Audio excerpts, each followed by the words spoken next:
Hello everybody, it's Mr. Second Amendment, and today we're doing something interesting. Instead of just me talking through an almanac or a podcast, I've got my good buddy here, and I'll let him introduce himself. But I figured this would be a good time since we got him out here, and we can talk about everything that has been going on. And we have a huge hit list from COVID-19 to the protests to everything going on. We're going to talk about it all. And I figured instead of just me, it would be interesting to get a conversation. So here we got Range Chris. How's it going, everybody? And Range Chris, we've known each other for, what's it been like, since 2011, 2012? 2011, 2012, yeah. And we used to work together at Oak Tree Gun Club in Newhall, California. That's how we first met. Also, he spent some time in the Army, also as an 11 Bravo, an infantryman. But what else do you got to add, Chris? My time in the infantry was spent a little bit different than yours. Also, my time in the firearms industry has been a little bit less and a little differently focused than yours. But you and I share a lot of similar views when it comes to things. And we also have some differences too. And we do. We approach things a little bit differently on some topics, and not to throw around labels or whatnot, but I'm a little bit more liberal than some people about some things. That's true. And speaking of that, Chris actually just escaped or moved from California. About a week ago? About a week ago, I am. So now you're in Freedomville. That's the term. Political refugee. Back into America and freedom. We still care about what is going on in California and the other banned states, just kind of as an administrative Second Amendment side note. But certainly coming out here to the state of Utah. Actually, we shot some full autos this morning. That was pretty cool. Which we're rolling in some footage of that right now. But anyway, so we have actually prepared a list so this doesn't become some crazy tangent. We actually want to try to stay on target and just kind of throw some thoughts out there. And Chris, you got the list here, so one other thing is I've actually behind the scenes been helping Ryan with Mr. Second Amendment and the whole channel for almost as long as he's been doing it. Some of the stuff that he's hit on, hi guys, that was me. But really, I plug Ryan with the ideas, and then we talk them over, and then he does the podcast. And now here I am throwing out my 2 cents and just getting a dialogue going. Yeah, I was definitely cutting a little bit too close to the chase there. Range Chris has definitely helped out a lot over the past. It must have been at least any time that you guys have listened to any of my previous almanacs, there was definitely bouncing ideas off Range Chris, asking for input. You guys still have not seen the full Black Best Musket project. We are still working on that as well as availability of parts and time allows. But there's a lot of stuff that Range Chris, him and I bounce ideas and current events and plans and things. So you're going to be seeing both of us on camera a lot more and a lot soon here. But in the meantime, just know that Range Chris has actually been involved with this channel and this project a lot longer than just suddenly right now. So that is definitely needs to be mentioned. And thank you for all that help in the past too. But you're going to be seeing, so we have some interesting videos that we have planned out that we think you guys are going to enjoy as we go. But there has been kind of a mysterious silence this whole time, and I've been meaning to get around to a coronavirus almanac, and then something else happens, and then I have to reshuffle the deck and talk to Range Chris. We're trying to work out some key points, and then something else happens, and I think I've tried to do my own almanac on this, or at least solo, at least 3 or 4 times, and then I would wake up the next morning, and then something else happened. So it's really good to have Range Chris here now. He's going to be a part of the channel. I think you guys are going to enjoy the content that we're going to be putting out. But anyway, with that, definitely needed aside, put away there. We do have a list. So we got anything else before we continue on? No, so let's kick it off. A lot of people you've told me have asked you for this and for your opinion on this, and I know you and I have discussed it somewhat at length.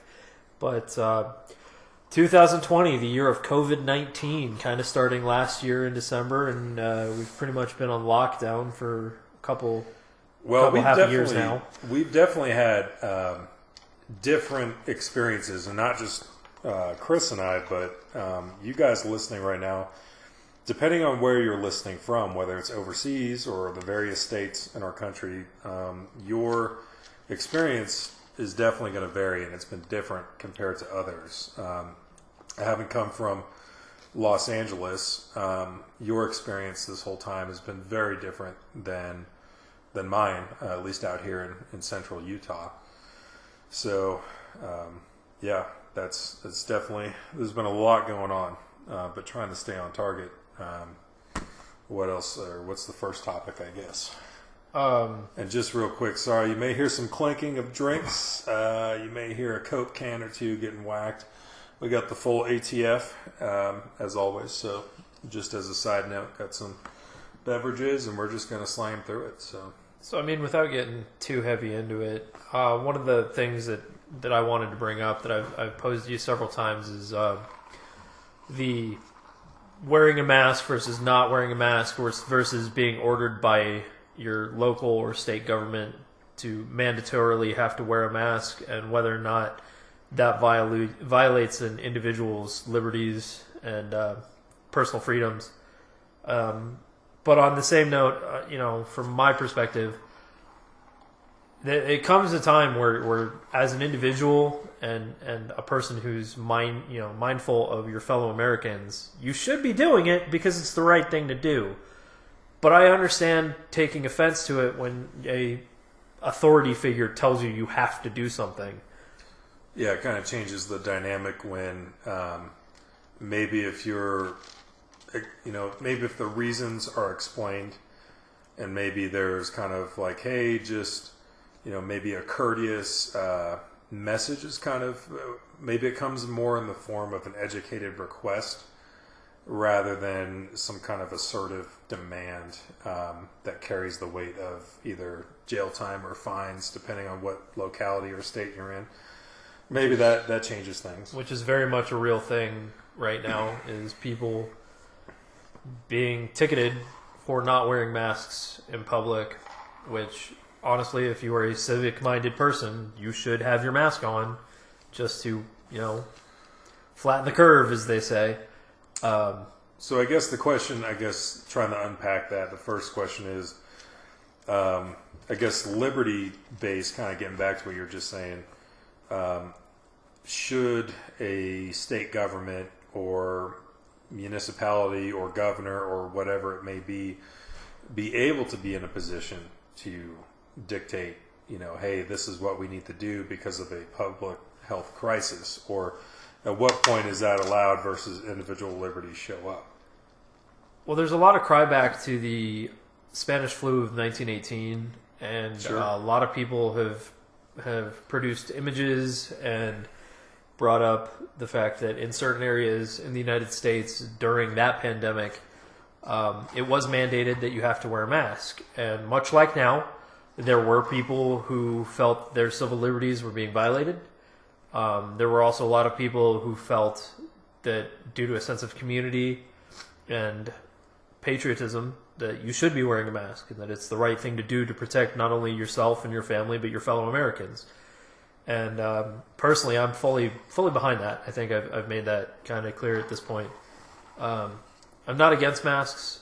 I just don't like it when my government tells me I have to do something, especially when it's an easy decision for me to come to as someone who cares about my fellow Americans and as a patriot. Like, you don't need to tell me to wear a mask if it's the right thing to do, because it's quite obviously neon sign, fucking arrows pointing at it. It is the right thing to do. Yeah, I guess it could be looked at that, and there's other questions of, many states, including this one, businesses that choose to, or if you're up in Salt Lake County it's mandated, but you just need a mask. And I've seen everything from just bandanas to actual N95 masks. I've seen everything from a dude with a water tank that he cut out and put on his head. I've seen, I mean, I guess that's the American ingenuity, but there's kind of there's no discussion about, what kind of face covering, as long as you're, in a way, I guess it's something we kind of can relate to. It feels very army, that it doesn't, in some cases, it doesn't even matter how effective or ineffective that mask or face covering may actually be. It's just the fact you need to be wearing it to check that box and make everyone happy. It's a safety blanket. Yeah, and that's, I don't know, I guess trying to be objective on this one.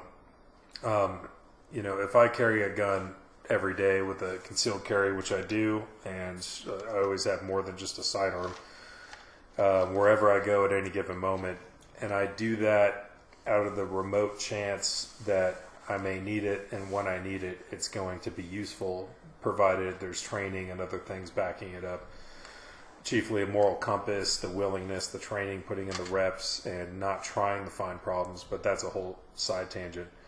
But if I'm going to carry a firearm for lawful self-defense, just as part of my daily stuff, then I guess it's the same train of thought I use for that, of having a fire extinguisher in the house, or a spare tire in the truck, or a first aid kit on your person. First aid kit in the vehicle and in the house and everything.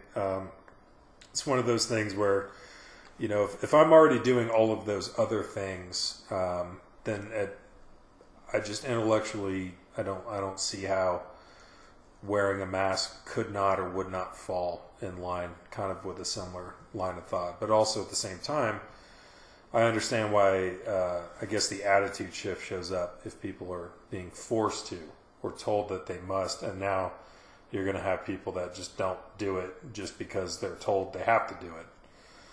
And we're also a very loose society, contrasting with Germany, which you lived there for some time, you were stationed over there, that they're very tight. They're just going to do exactly what they're told, whether that's a good thing or bad thing at every given moment. I guess it's kind of the American way, being rebellious, but at the same time, as a matter of public health. I'm not a doctor. Chris and we are not doctors or pathologists. We are not the cool guy science medical guys. We are the gun guys. We're not trying to tell anybody, hey, you need to wear. We're not saying that at all. If anything, I personally, just Range Chris, might be appealing to your civic sensibilities to protect your fellow man, because if you are here in the United States or elsewhere, you don't want to screw over anyone else, and you want to do your best to protect yourself from something like this, regardless of what the survival rate might be, even though it's super high. I don't know, but not a pathologist, not a doctor, don't have a medical degree, not a 68 whiskey, not a medic. We are not certified, credentialed medical personnel. We are not doctors. We're not sponsored by Magpul. We don't have any sponsorships. We don't have any smart guy training, anything like that. Just a couple of guys voicing their opinions. Take it with a grain of salt. Nothing you hear here. We're just two guys on the internet. Nothing you hear here is competent medical advice. But at least for me, is the mask effective or not? I don't know. I think there's a lot of evidence that leans towards, at least if the mask is a competent mask that actually has a certain nanometers or micrometers rating on it, that different airborne projectiles, that it can actually stop those to a very high effective rate. But if everyone else, you're going to be wearing this cool guy proper mask, and then you have another guy with a bandana with holes in it that's checking the boxes just so he can come into the location. And that makes a good point. And one thing I want to bring up is, and I have family that harp on this all the time, especially people who come from EMT backgrounds and just medical background. If you're not wearing your mask right, you might as well not be wearing it at all, But at the same time, like I said, it's that safety blanket. People see you with your mask down around your mouth and your nose hanging out, and they're like, oh, well, at least they have their mask on. So, on the one hand, they feel better because you have one, but at the same time, if you're not wearing it correctly, you're not really benefiting anyone. But once more, the knowledge is out there. I know a lot of the people that you and I both follow on the internet would say, "Go get training, guys. Go get training. The knowledge is out there." Yeah, and I think that's a good point. And I think in full disclosure, on this one being the first shotgun blast, there's going to be a little bit of bad words here. So I like to keep everything kind of digestible for everyone and family friendly, but on the shotgun blast, that's not how it's going to be. I mean, I think in one way or another, I think you could say that we're kind of fucking this up. Because it's not just wearing the mask properly, it's people who are wearing the mask, maybe it's a good mask and they're wearing it properly, but then they're touching this and they're touching that and they're scratching their nose and everything. And then, this may be a future point, but how the goalposts have kind of been moving on projections and numbers of how dangerous is this going to be? It stays on metal surfaces for like 27 days or whatever. Oh, wait a minute, just kidding. It doesn't. Yeah, unless it's in direct UV light, in which case and it's like, what is so? And that's kind of a good segue, because I know this is probably something that's going to become a recurring theme. But this whole COVID-19 thing has become what Ryan and I have dubbed as Coke versus Pepsi, which essentially translates into it's just a tribalism of left versus right. It's a partisan issue instead of a medical emergency. That's the thing that I think has probably been one of the more disappointing things about the COVID-19 situation is from the onset, and you guys have probably seen this, those of you listening right now, you guys have probably seen this where I was pretty disappointed that how you wanted to treat this, or how severe or potentially severe you may or may not have viewed this thing. You could almost pretty much, with a high probability of certainty, guarantee that if you were more left-leaning, you were looking at it a certain way, whereas if you were more right-leaning, you were looking at it in a different way. Or you were expected to, depending on which way you lean, look at it one way or the other. On one way, I had guys in the gun shop like, oh, it's okay, I don't mind shaking hands or being close to people, like, I'm not afraid of the common cold.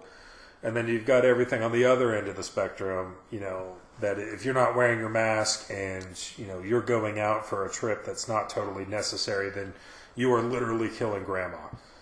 And it was just kind of disappointing, I think, that that fell on political tribalism. I think this is the best term for really what that is.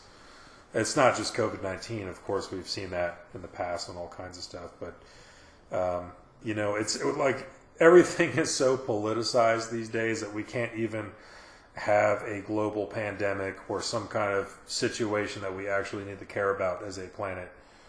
And we can't find a way, we find a way to politicize that as well. I think that was kind of, at least for me, one of the more disappointing things. Well, I think part of that that's really playing heavily into this, especially right now, is because 2020 here in the States is an election year.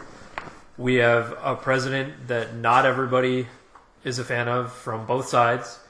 And, people are really just looking for excuses and reasons to set up goalposts and fences around their little camps and really just drive home, if you don't follow X, Y, and Z, then you're the bad guy. And I've seen on Facebook a couple of different friends share a post that said, if you want to go outside without a mask, you want to put people at risk, pick 2 of your family members to kill. Pick 2 of them. You decide who 2 of your family are going to decide. And I was like, it's an asinine argument, because I'm sorry, and I really hate to bring this up. I really do. But this is a pandemic that kills people. Okay? The people have already died. People are going to continue to die. The goal was to flatten the curve to limit the amount of people who die.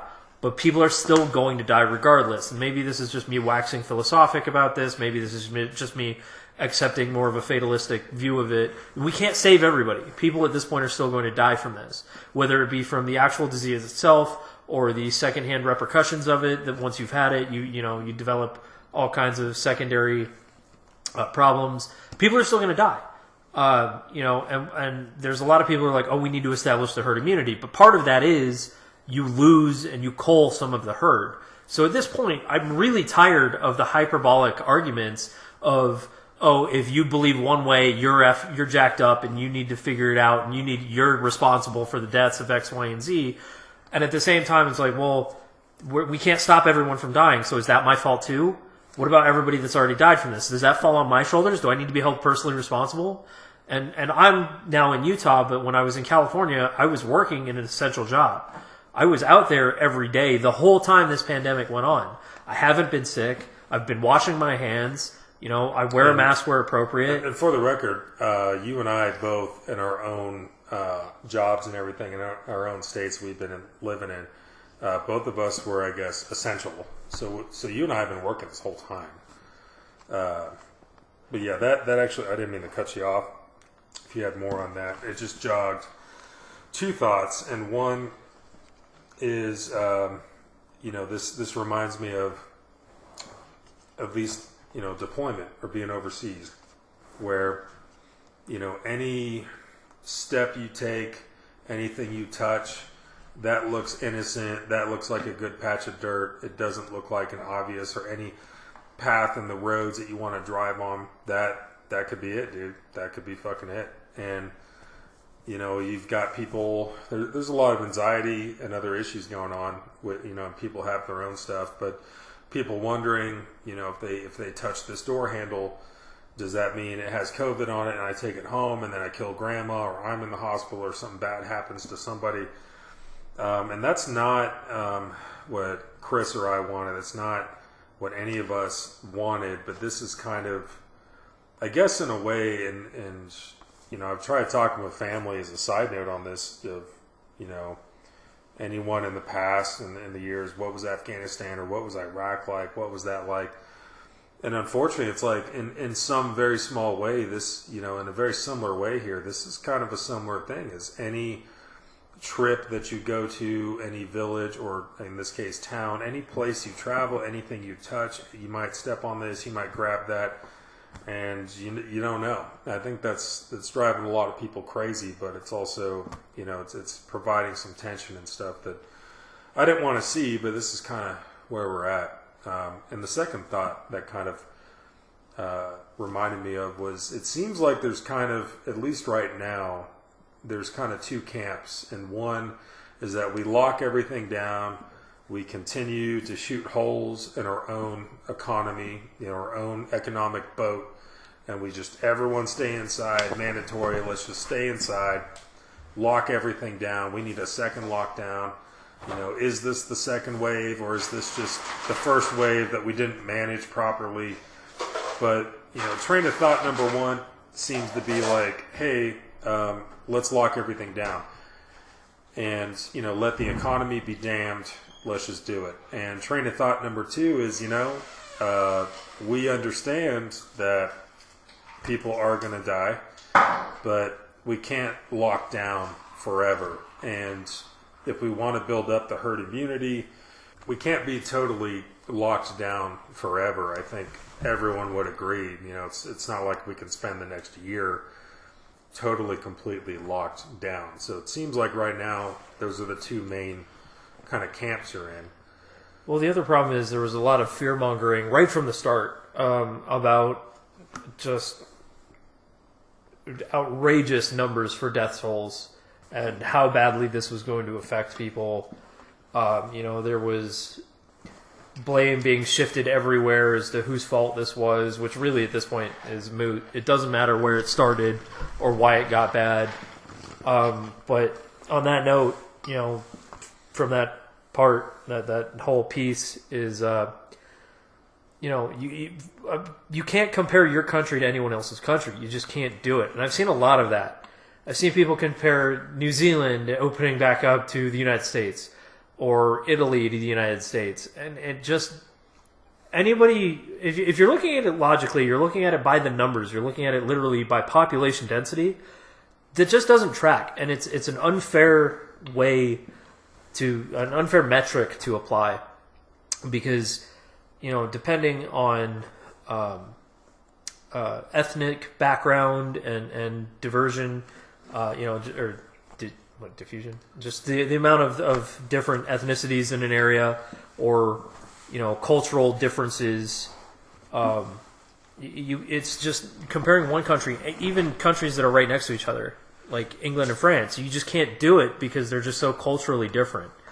And a lot of people, and I've got friends on both sides, and I do that very specifically.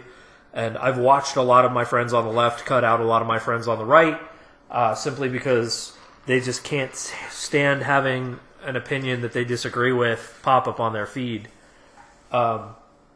But just just mixing up, like New Zealand has a population of 4.8 million people.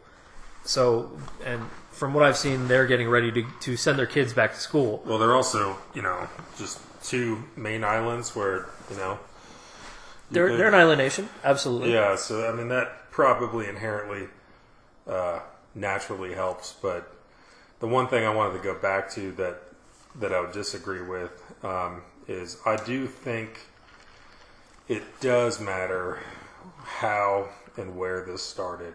I mean, yes, from a practical standpoint, I agree. At this point, we're in the shit now. So we just got to look at it and, for the moment, we just got to do what we got to do. But at least, being the history guy, this is kind of the point I have is I do not want communist China to get off the hook for the fact that this originated in their country.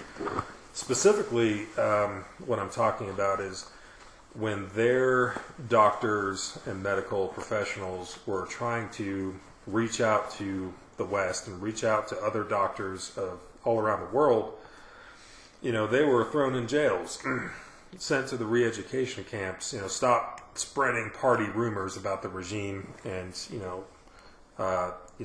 you're causing problems. Stop spreading rumors.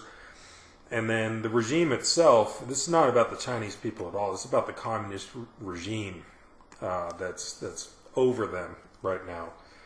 And I do not want them to get a pass, at the very least, in historic record or memory that, they knew about it. They tried to clamp it down. They were imprisoning their own doctors and people trying to speak out. They didn't want to let the world know until just the cat was out of the bag and there was no way this could get reeled back in. And then finally they said, okay, we have a situation going on. I never want that to be forgotten. That you have a country run by a regime like that. I mean, that's what you get. But at the same time, I don't want that to ever be forgotten. While we're on the topic of China, I don't know how many of your listeners are familiar with or are aware of what was going on in Hong Kong back when this whole started. Oh, yeah. Yeah. But, there were people who were rising up against their government and trying to stand firm against totalitarian authority and assert themselves. And part of what's happened in the last 6 months is the Chinese government has just come down completely on them, shut them completely down. They were, like most totalitarian, authoritarian governments, black-bagging people. They were taking students and sending them to re-education camps, I suppose you'd call them, and just they were holding people indefinitely. And this is probably a bit of a throwback, but going back to the Virginia Second Amendment rally. Yeah, that happened. Hong Kong flag was there. The Hong Kong flag was there, and a news reporter asked the gentleman why he was carrying the Hong Kong flag, and his response was, if they're going to wave our flag, the American flag, we might as well do them the courtesy of waving theirs. Which I guess that's kind of a side tangent. I don't want to get too much in on this at all, but if you enjoy freedom and you enjoy the stuff that we have in this country, and you look at other people elsewhere that are dealing with far worse, or they're not free, that's an everybody problem. The way I see it, that's not something like, well, that sucks for them, and I can't even find that place on a map, and that's just good luck, dude. But I don't know. No, I think that's an everybody problem, and I'm glad to see that Hong Kong is still being covered. I'm not glad to see what's happening there, but that's the kind of I don't know what else anybody expected. I'm just going to say it, communism, and historically, there's not a very good case to be made. If I was trying to be devil's advocate and defend it, it would be very difficult to say the least. But I'm going to make a point that's going to lead us, I think, into our next next point, which is back to the Second Amendment rallies that have been happening throughout the United States over the last couple of months, which have apparently caused spikes in COVID-19, unlike the BLM protests, which specifically have not caused spikes, which I think is just a laughable concept, really, if you have so many people in close proximity, especially since the Black Lives Matter protests, which I'm not saying they're wrong. I'm not saying they're a bad thing. I'm not trying to denounce Black Lives Matter. I'm just saying that if you have a gathering with more people and then you're blaming a gathering with fewer people for a spike in COVID-19, that is being intellectually dishonest. Yeah, I mean, just trying to keep politics out of this entirely just for a moment. It's a very curious thing that all these concerts and conventions and even Tough Mudder races and anything that involved a whole bunch of people packed together, all of that was being canceled. You need to wear a mask, you need to stay indoors, only leave the house for absolutely urgent trips, and that's it. And doing everything possible to limit, the spread. But then at the same time, the protests happen, and it's, it almost like, I don't know how it seemed for you guys, at least for me, it seemed like once the George Floyd protests, everything started kicking off, it was like, COVID-19 what? It was like it wasn't even a thing anymore. It was like you have thousands of people on the streets shouting and all confined in very tight packed, huge crowds. And it's like, well then, what is all that shutting down the economy and shutting down all these, I'm not saying they should not have been shut down, at least for a while, depending on degree. I'm just saying we went from like hero to zero on that, from going from stopping everything, don't even have people over at your house, stay indoors, limit everything, we need to shut this down, we need to shut that down. And then suddenly protesting happened, and it's like, oh, well, that's okay. And that's not me saying that I don't think, there's justified anger and frustration. And that's not me saying that there's not changes that we need to make. That's just saying I'm just kind of perplexed how we went from one direction, and then after that and the protests and everything were starting, we totally just kind of dropped it and went the entire other. I mean, did it feel that way for you? Or? From where I was sitting, because I was in Orange County in California, which was a lot less strict than Los Angeles County. It was a lot less strict than the rest of the state, really.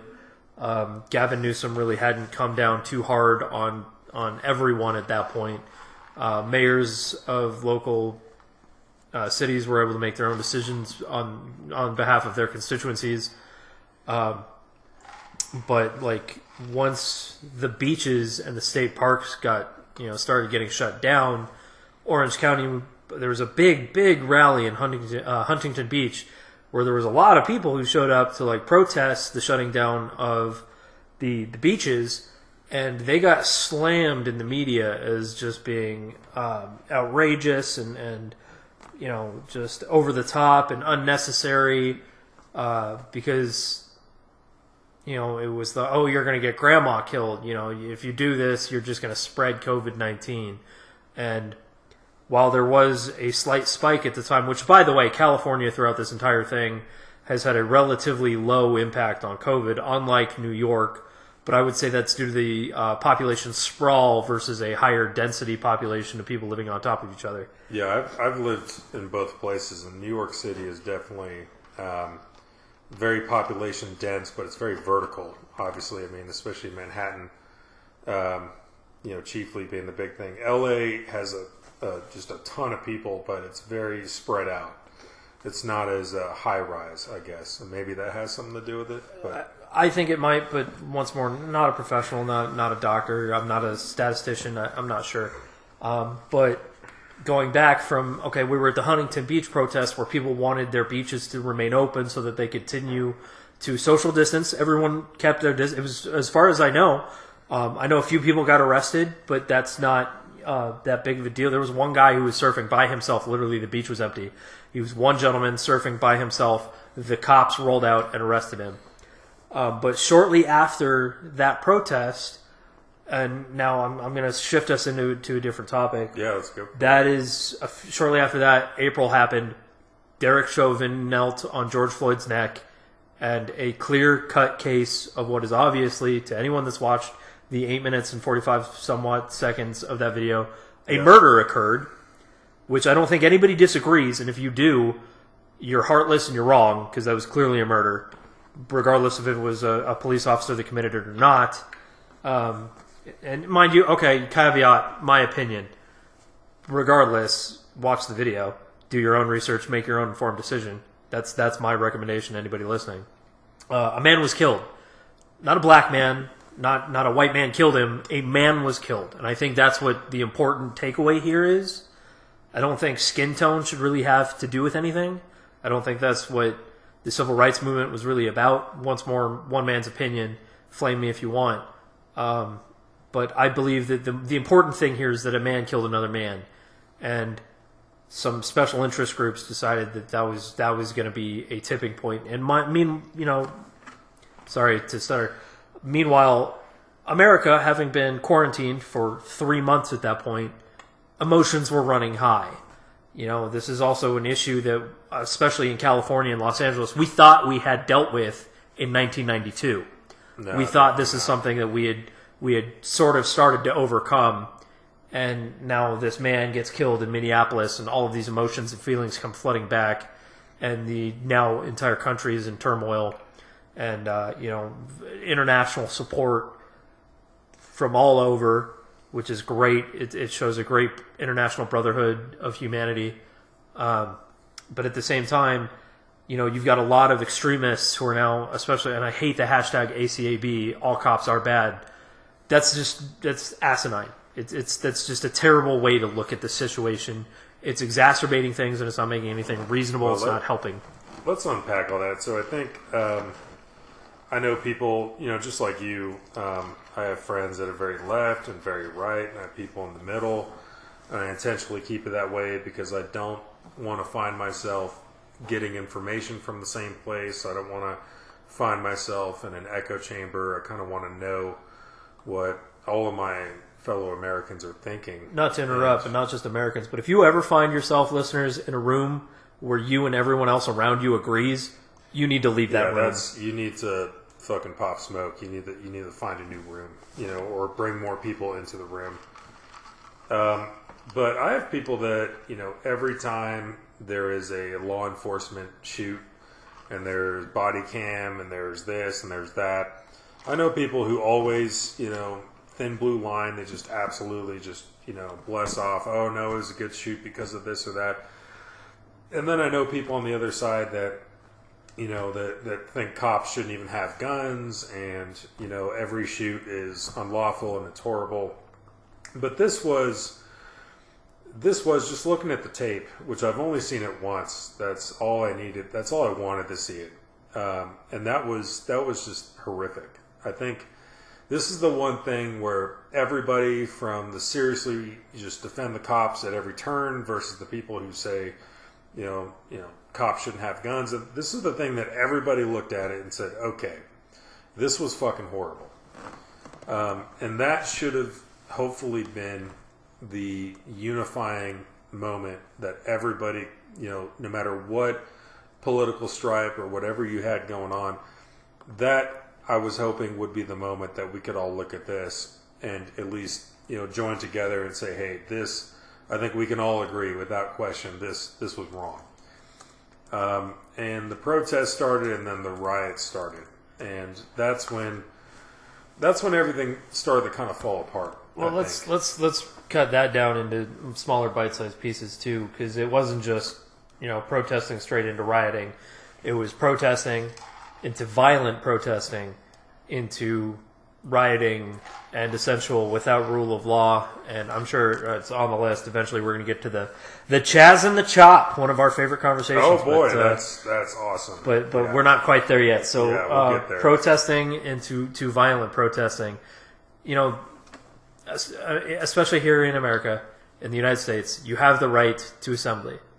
You have the right to make your voice heard. You have the right to be outraged and to stand together and to cause change. And in the 60s, we had the civil rights movement, and that was very effective. And one of the most effective things about that, one of the things that always caught my eye when I was just a kid learning about this, is the fact that these people, these brave, non-military, just civilians, just regular people, would stand up to police lines. They would get hit by fire hoses. They would get attacked by dogs. They would get pepper sprayed. They would get beaten. And then a couple days later, they'd regroup. They'd bandage themselves. They'd show up. They'd do it again. And that's bravery. That's patriotism. That is believing in the cause. And that is not really what's happening right now.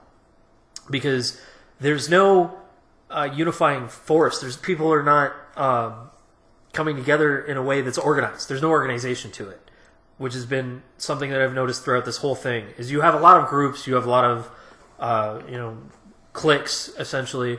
You have BLM.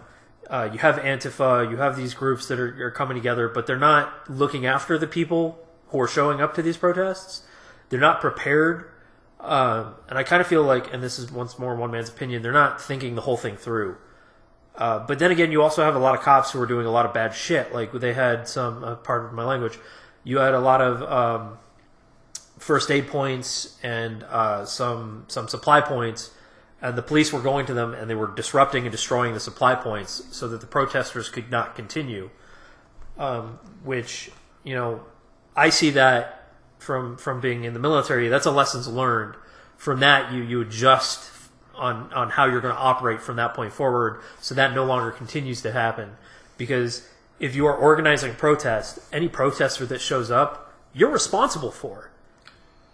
Yeah, and at the same time, I guess that would be one thing that I want to say is, if you're going to show up to a peaceful protest and you have peace on your mind, that is 100% First Amendment stuff, no matter how justified or not any given cause might be. But if you want to show up to express yourself peacefully, make your signage, and just be there to participate and be heard, those are all American things. Those are all First Amendment activity things. But anybody showing up, I think there's a certain level of awareness and personal accountability that needs to occur, where if someone in the crowd is starting to do something violent, light a car on fire, whatever it may be, you need to understand that that's not what you're about, and that's what's happening as part of the same group that you're with.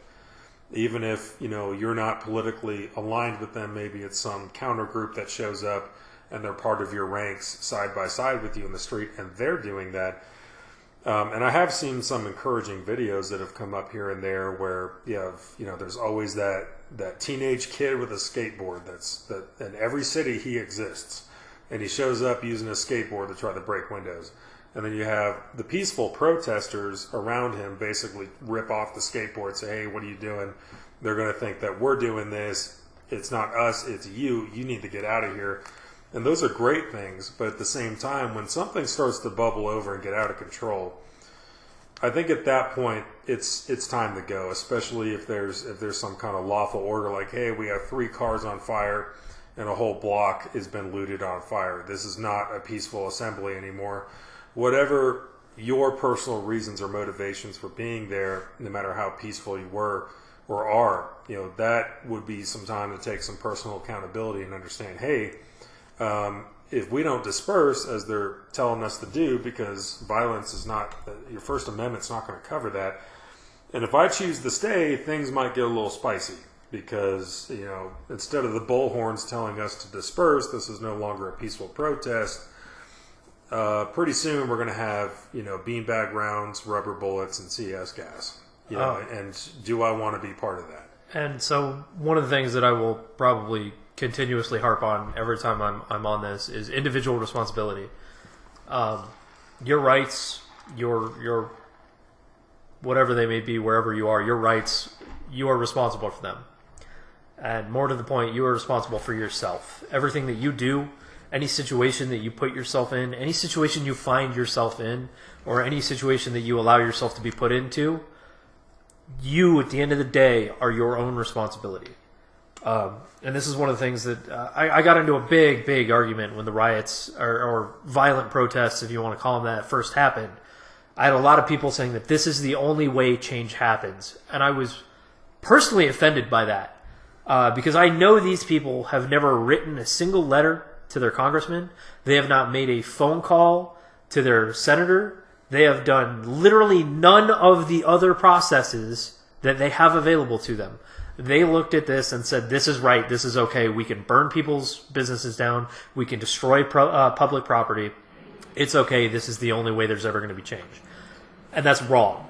Okay, first off, if you see something wrong and you have the ability to stand up and say something or contact someone that can make a difference who's already been voted into office or has been elected into office, even if they're not on your team, they're not your Coke or your Pepsi, you can contact them and voice your displeasure at any point. Well, it's like some old school Frederick Douglass stuff here, where your rights rest in the soapbox, the ballot box, the jury box, and finally, at long end, when it has to come to it, as a matter of self-defense, the cartridge box. And when I see the footage of all these people, or I'm driving down, we've had some around here actually recently, and I drive through and I see all these people standing around. Maybe it's a shitty thing that comes to my mind, but the first thing I think is, how many of you are registered to vote, and how many of you are making the phone calls and writing your elected representatives like I am? How many of you are actually voting? How many of you are actually taking part in this? Now, go ahead, do the soapbox, but don't just go out there and shout for 7 hours and go home and just call it good. I mean, or feel like you've accomplished nothing. Yeah, go write your elected representatives, the people that you elect to represent your interests. And if you got things that you want to see changed, which I think we all do at this point for sure, then write those letters, make those phone calls. Over the years, I've realized one phone call is equal to 100 letters that you could send. And by law, those, the staffers and the people that work for your congressmen, your senators, they have to record, yay or nays, they have to record feedback from the constituency that comes from open calls or open letters. So make your voices heard. Go out there and vote. Do an educated vote. And I'm not saying, unless you vote, then you can't go out there and peacefully protest. What I'm saying is, don't simply peacefully protest and then think that, just call it good. I don't hope, I expect more from my fellow Americans, that they're not simply just going to, buy some Sharpies and poster board, make a sign, shout for 7 hours and go home and call it good. There needs to be some follow through. There needs to be some more involved there, says me. And I got to say this, to be perfectly frank, to be perfectly honest, and upfront and just completely transparent to everybody. Mr. Second Amendment is the only person I know, and I have met, who has not only called his own elected officials for his state, but he has actually called outside of his state to ask other people what is going on and why they're doing what they're doing. He's the only person I know, and I'm sure maybe someone I know does, and they just don't voice their opinion on it. But he's the only person I know who's and this is a dig at myself, because I know I can do these things and I just don't do it. And I'll say that's point blank. That's because I'm lazy. But he's participating more in the system that was provided to him by the Founding Fathers than any other American I know. And if you have the ability to contact an official, elected or assigned or otherwise, anywhere where you live, if you have that capability and you're not taking advantage of it, you're doing yourself a disservice. Well, I'll make phone calls to the representatives in California, back in the 25th district, the senators. I've done everything from Illinois to Missouri, Massachusetts, even the states that are so-called just written off. They're not part of U.S. territory anymore. Second Amendment is so torn down in those states. I haven't given up, and I haven't forgot about the people that have banned configuration AR-15s, and they have to deal with 10-day waiting periods and 10 or 7 or 15 round magazine capacities, and it could be some other issues. And I think it just, for me, it all stems from the thing that my personal friends know. I absolutely hate thank you for your service in public. And it's not that I'm not grateful, and I'm so glad that guys like us could come home from deployments, and we don't have the Vietnam veteran treatment of whatever was happening at that time and how horrible that was. And I'm glad that we have an American public that is grateful and wants to show some kind of gratitude, say, hey, thank you for your service. But the best thank you that I think you could give any of your United States military veterans, any of us, is to be the American worth doing all of that for. Be the kind of American that makes it worth it for us. So when I can come home, we can come home, and we want to be civilians now and enjoy, the freedoms in the country, with our fellow Americans, and everything that we did for the time that we spent and the places we went, and how many weddings and funerals and birthdays and holidays and things that we missed, and the things that we did or had to do, or the time we spent away risking everything. The best thank you that you could ever give any of us, says me, is to be the Americans worth dying for, the Americans worth sacrificing for, and it all comes down to, I don't hope, but I expect, an educated populace that has an informed and casts an educated vote, that writes the representatives, that actually cares, and not only utilizes that soapbox and that ballot box, but has an awareness of what's going on, and takes it to the next level of making the phone calls, writing those letters, being respectful, but at the same time letting these elected officials know that their constituency is not satisfied with the job that they're doing, and these are the changes we want to make. So that's kind of that side tangent I'll throw in there. Or even if you are satisfied and you think that your elected officials or your current officials are doing a good job, voice your opinion. Let them know. Let them know. Sometimes those are my favorite phone calls, that I'll call some congressman or representative who's doing something great for the Second Amendment or otherwise, and I get to make that phone call, say, hey, I just want to let you know, I approve, and I think this is a great thing, and this is good to go. Let's keep going with it. Now, this is once more, and I'm going to be incredibly opinionated because you guys have known Mr. Second Amendment longer than me. I, having served, think that a private citizen has two responsibilities. You have two obligations that guarantee you your rights per the Constitution, regardless of what your creator has gifted you. Okay? If you're going to utilize these things that you have a right to, you have two obligations. Vote and pay your taxes. And I know that second one's going to be a real hot button issue with a lot of my libertarian friends. That's a tough one. Because I know a lot of guys, taxation is theft. I disagree. But dude, who's going to build the roads?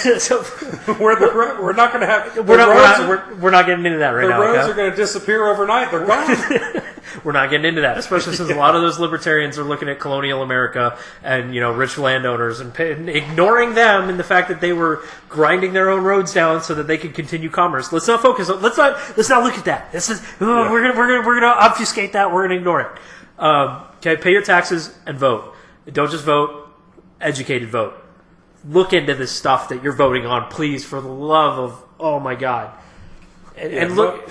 Most states will send you some kind of informational ballot prior to the actual election day, and it will tell you everything that's on the ballot. And for those who are not old enough to vote, or for those who have chosen not to vote or have never voted before, on the ballot, especially in a presidential election, and I heard this all the time, and I'm sure you have too, listening at home, but oh, I didn't like Hillary and I didn't like Trump, so I just decided not to vote that year. Don't be that guy. Don't be that guy, because if you've never voted, you're going to look at the ballot and realize that office of the president is one box, and you can make any selection you want, and depending on state and locality, you can actually write in somebody if you feel like, the Coke or Pepsi approved choices are not good.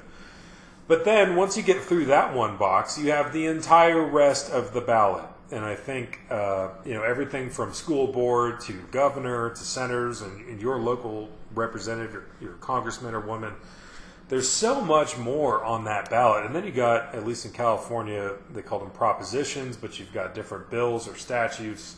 Hey, we want to do this in the state, or we want to raise taxes on this, or we want to change the law on that in our state. What do you think? Are you yes or no on this? There's so many things that affect you, in your state or in your town or city. That will literally bite you on the ass, like when a, pandemic happens, perhaps. Which I'm glad we're getting to that, because I think, for better or worse, this is kind of a wake-up call. But before we hit that, let me just say one more thing. You can leave a box blank on your ballot. There's no rule against it, and they're not going to discount it. You can do that. You can just not have an opinion on a particular thing. And I actually, every time I've ever voted, if there's 20 boxes to check, I'll typically check 13 to 15 of them. And there's certain things like, hey, do you want to vote for this person for school board, or that person or the other person? And, if I don't feel like I have an informed vote, or I don't know precisely what we're talking about, or it's a matter that I feel like I don't want to vote for anyone because in this particular subject, because I don't feel like I know enough, then I'll just leave it blank, and that's what you can totally do. If you don't agree with any of the choices or either of the choices for president, leave the box blank. I can't stress that enough. Just leave it blank. And vote for everything else, because they will count the votes of the boxes you check. And if you don't check boxes, that's okay. They're going to count what you did check. That's a really good point. Not only that, okay, if there is an option for fill in the blank, very few people know this. I learned this growing up. Mickey Mouse gets a significant number of votes for president every year. I think last presidential election, Harambe the gorilla, who is dead, I think he actually got a number of write-in votes, for better or worse there. That's one thing. But and regardless of how you feel about the Coke versus Pepsi dynamic, you can vote for third party, and if anybody tells you that you're wrong for doing it, just look them dead in the eye and tell them they're wrong for telling you how to vote, which is your right to do however you want. And that's kind of a side note, which I'm glad you brought up, but you'll hear people say, not voting is a vote for Biden, or not voting, it's like, no, a vote for who I vote for is a vote for them. And if I choose to abstain from one box and I check all the other boxes I care about, that doesn't mean it's just a guaranteed vote for some other person. And I hate that argument so much. You are not obligated to feel an emotion about voting in any way, shape, or form. You do not owe your vote to any side other than the one as a personal, individual responsibility to the one that you feel that you want to vote for. Personal responsibility. Yeah. And kind of getting back, just so I don't forget it, because Chris and I have had a couple adult beverages here, so we do have a list. We're trying to stay on target. Hopefully you guys are enjoying this so far. We got a lot more to keep going. But before I forget, I was going to talk about the fact that over recent decades, I think a definite argument could be made that the 10th Amendment has been really beat up. And which is the 10th Amendment, right? So the 10th Amendment, that's talking about the rights of the states. And any rights that are not specifically listed here, they rest with the people on the states. So the 10th Amendment are basically, states and the ability of the states to actually have some independence and power compared to, a centralized federal governance. The 10th Amendment is kind of taking a beating. I think that there's an argument that could be made there, but at least in the face of COVID-19, for better or worse, I think people are discovering that who your governor is kind of a big deal. And that's going to dictate what is happening in your everyday life, who your senators are, who your congressmen are. Kind of almost more important than who your president is currently. And that's kind of tying into what we were talking about, where you have a guy or gal maybe someday in the District of Columbia, who's the president, the executive, who's running things on a federal, national level, at least the face and the name. But when it comes to masks or no masks, we're going to shelter in place, or it's just going to be everyone can do whatever. How are we going to respond to something like this? I think, for better or worse, this has kind of been a crash course, or at least a wake-up call that, surprise, like the 10th Amendment is not dead. And what your governor dictates, what your local elected officials dictate, that actually still matters, which is why we're saying, voting or not voting as some kind of protest vote, I'm just not going to vote at all, I find that completely ridiculous. Again, because one box of that is going to be for president every 4 years. And then the entire rest of the ballot is going to deal with stuff that affects your everyday life in your own state and town and municipality or county. And I'm going to use that as a springboard to bring this back around to the two kind of previous topics we've brought up, including the one that we just touched on that Ryan is really hot to talk about, which is voting yourself into a corner during, for example, a period of civil unrest where there is violence in the streets. And in some areas you are in a section where a mutual person whom we both respect would call without rule of law, and also in a time where the criminal element is able to run the streets however they want due to the fact that there is reduced movement of police and emergency services due to a pandemic, which is my home state. A lot of people during this time of questionableness realize that in order to protect themselves, they wanted to go out and buy guns, and they hadn't realized that over the last 25 years, a little more than actually, they had voted away their rights to just go out and buy a gun. So not only have they voted away their rights, which by what I mean by that is California imposed a 10-day wait on being able to buy a firearm. So from the day you go in and you fill out your paperwork and you do your background check, you have to wait a 10-day cool-off period before you can pick up your firearm, meaning you can't go in same day, pick up your gun, and leave. Which apparently, from multiple gun stores that I still have friends at that work, a lot of people were giving them flack and arguing with them about why they couldn't just take their gun home that day. Yeah, this has definitely been, for people who are not gun people, this is, I think, in a lot of ways been kind of a wake-up call. And I mean, you and I remember in LA as kids during 92, where it was like, people were rushing out to the gun stores to get something, just not to do anything other than just protect their own household, their own domicile. And then discovering that there was going to be, and of course there was, background checks then. You actually had to call them in as opposed to having, the national instant system with computers and everything. But then there would be a 10-day wait and everything else. Another modifier to add on top of that is, at least Los Angeles County specifically, and it's not the only state or place that is at issues here, but the sheriff or the representatives of that place saying, gun shops are not essential, or trying the power trip and say, we're not allowing people to purchase firearms at this time. And I think that kind of, it speaks to two things, and one is the states that have been overrun when it comes to anti-Second Amendment legislation, which is chiefly what I concern myself with, but also the preparedness factor. Chris and I have been saying for years to friends or people who have asked us, hey, about guns, what about this? But I'm sure you as a listener, you guys have been saying this for years to people, hey, maybe it's not a bad idea if you are, up for it and willing to take on the responsibility, and you are not a prohibited purchaser, that you're on a million drugs and everything, but you are sane, you have a clean criminal record, everything is good to go. In this case, maybe it's not inherently a bad idea to purchase a firearm and have some ammunition for it and seek out the training and have a gun and know how to use it just in case. How many of you have been saying that for years to various friends or family members that have asked you and whatnot?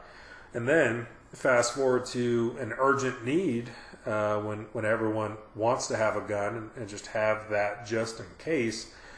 And now they go out to the gun shops and discover, oh, that's right, we voted for that proposition or statute years ago that requires a 10-day wait, or the gun shop is not allowed to be open because it's not deemed an essential business by 10th Amendment stuff, our governor or municipality. And I think that's something, at least that I've been dealing with quite a lot as of late, actually. Or even in more recent history in California, you now need a background check and fingerprint in order to just purchase ammunition. Which to me is I don't understand, because states like Arizona and Nevada, wouldn't you be able to go there and just stock up on ammunition? Well, no, right, and I think it's because you're missing the point that criminals go buy their ammunition legally. That's how they get all the, like they buy their guns legally. They wait the 10 days, to give themselves that buffer to plan their crime.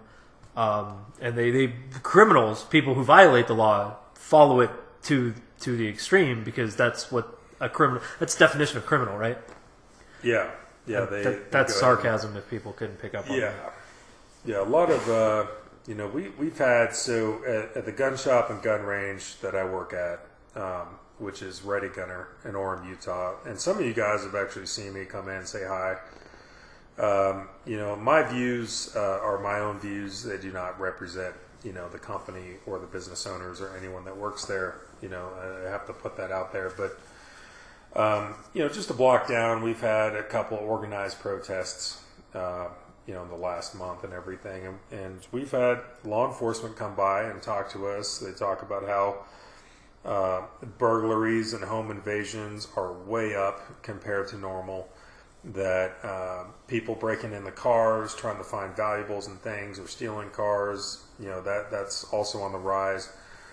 And maybe that's a greater symptom of people being out of work, or a lot of people not able to provide, and how are we going to pay the rent or the mortgage? How are we going to keep the power on? How are we going to feed our family? How are we going to put food on the table? And people, I think it's kind of the eternal truthism that people, if they find themselves in a situation in which they can't change, then they change themselves. And sometimes I think that's a very positive thing. But in other times, you might find people, doing things that ordinarily they would never have to do or would never want to do. And we've even had, police, hey, there's a protest 1 block down. It's happening tonight. And if we get tied up and you guys need help, you're on your own. Like, we're just not going to be there. And I think people are starting to wake up to the fact that, they, in a way, are on their own, and maybe in ways that they didn't really think about or experience before. And to my super lefty friends, it's like, I guess for me, the hypocrisy is really tough to deal with, where, I had the same people of that ideology or train of thought telling me for years, right? You've been told, all of you guys listening, we've all been told for years, you shouldn't have that AR-15, or you shouldn't have guns at all. That should only be for the police. That should only be for law enforcement. And now all cops are bad. And now the same people who said that are now, a lot of them are the same people also simultaneously now saying, well, all cops are horrible. We need to defund the police. We need to disband the police force. We just need to get rid of it. We need to whatever. And I guess for me, I'm just kind of like, well, what is it? Are law enforcement 100% competent and trained and perfect, and they are the only people who should have these types of guns, or guns in general, or these types of magazines or whatever? Or are they all racist? They're all bad. They're all horrible. We need to get rid of them. And for me, I'm just kind of like, well, what do you want? You can't have your cake and eat it too. Yeah, that's an excellent point. And it's one of those, once more, it falls back to individual responsibility, personal responsibility, which is, I think, and to quote Ronald Reagan, and to start using this vernacular, our well-meaning liberal friends, because I know, Mr. Second Amendment, you like saying that as well as I do, our well-meaning liberal friends don't want to take personal responsibility. At least that's been my perspective of it. The way that I see people voting from the left is less about making a decision for yourself and more about allowing the government to make a decision for you, or allowing the government to act in what the constituency sees as their best interests. And for me, I mean, as an individual, I just don't ever want that, because one of the memes I've been seeing is a DHS guy in full tack gear holding a shotgun, pointing it at a protester, and it says "liberal wanting more government overreach," and then over the DHS guy it has the words "government overreach." So, like, that's kind of an Ouroboros of a self-eating snake. I think it's going back to the personal responsibility. You know, you can feel really excited about who you're voting for president, which, you know, there's a lot of Americans, a lot of us who haven't felt that way in a long time about anyone. But at the end of the day, you are responsible for, you know, acquiring the money to put gas in the tank of your car or truck. You are the one responsible for putting food on the table of your family. You are the one responsible for maintaining a place to live. You are the one responsible for your own choices and your own actions. And part of that is, like, yes, defense. And I remember the first time that I ever had to call 911 was in Los Angeles, and I was put on hold.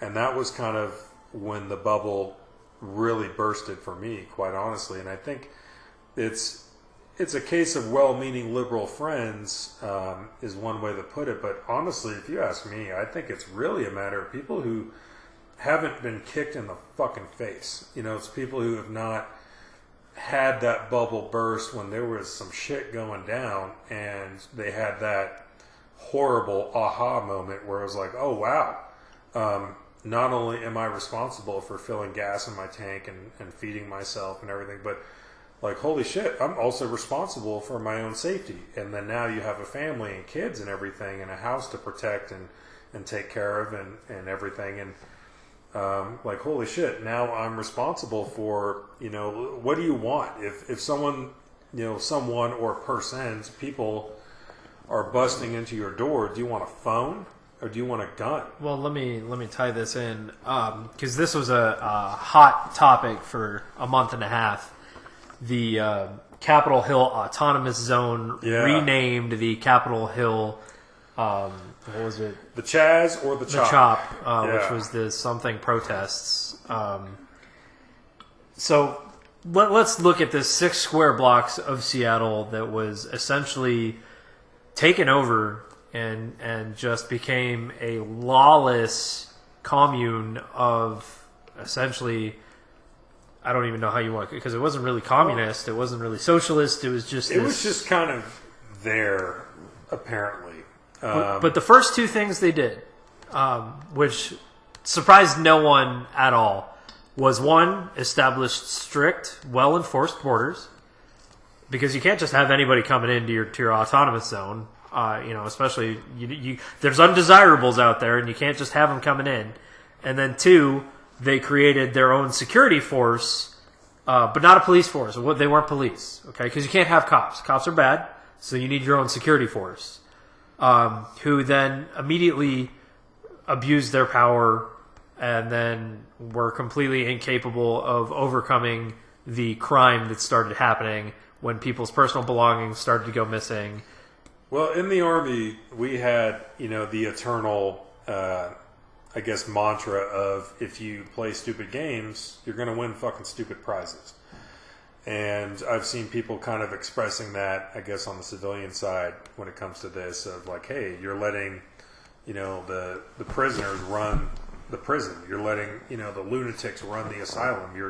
This is what you get. And from what I understand, in the council building, one of the council members of the city let the protesters in, and then they were making very specific policy choices, or some kind of stand down ROE, or something to basically, we're just going to let it kind of play out.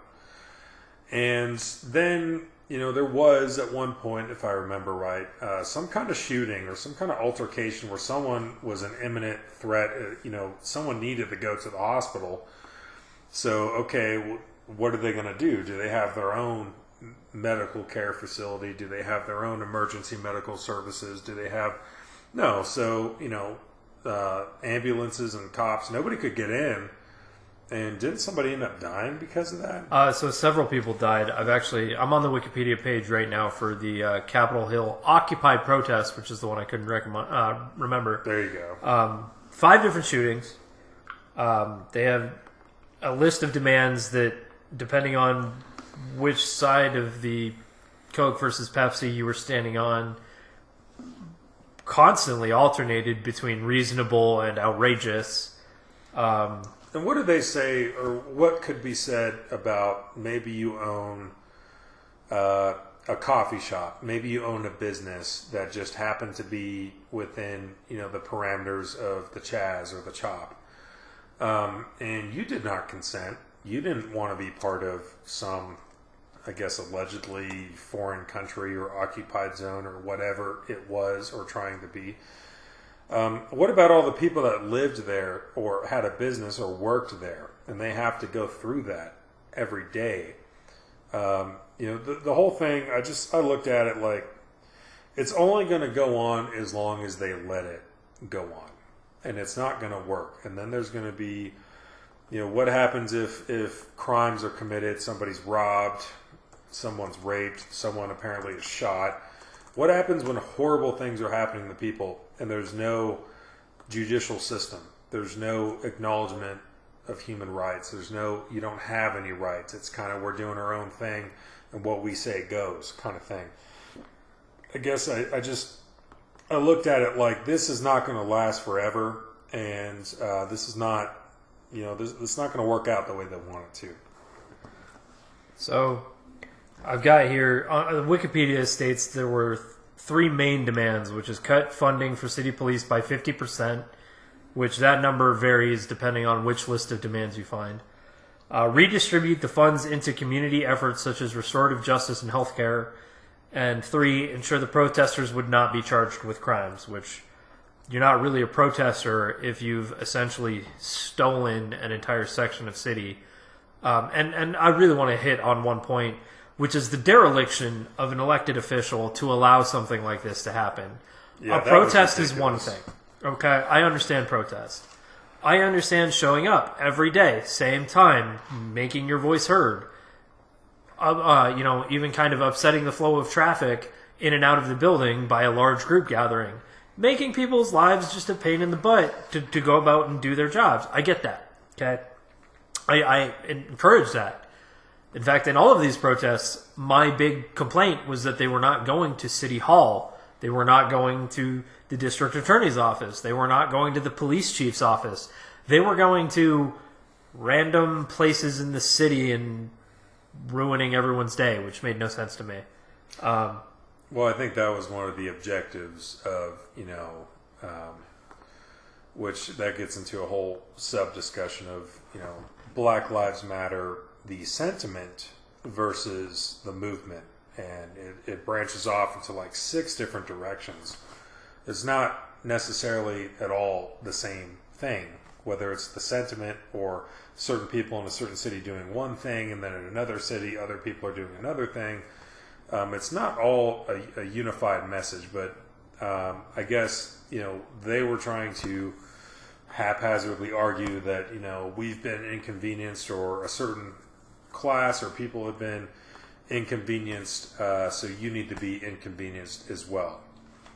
Which reminds me of that video, which is not recent, of that EMS or the EMT driver or the guy who's trying to save lives, that's trying to get, someone who needs to go to a hospital like time now, but they're stuck in traffic because people decided, to hang out in the freeway and make a statement. And that's another thing, which is a whole side tangent. But getting back to what I said much earlier, every time that I've wanted to develop some kind of points and talk about this, with Range Chris and try to figure this out, I wake up the next morning and there's something else.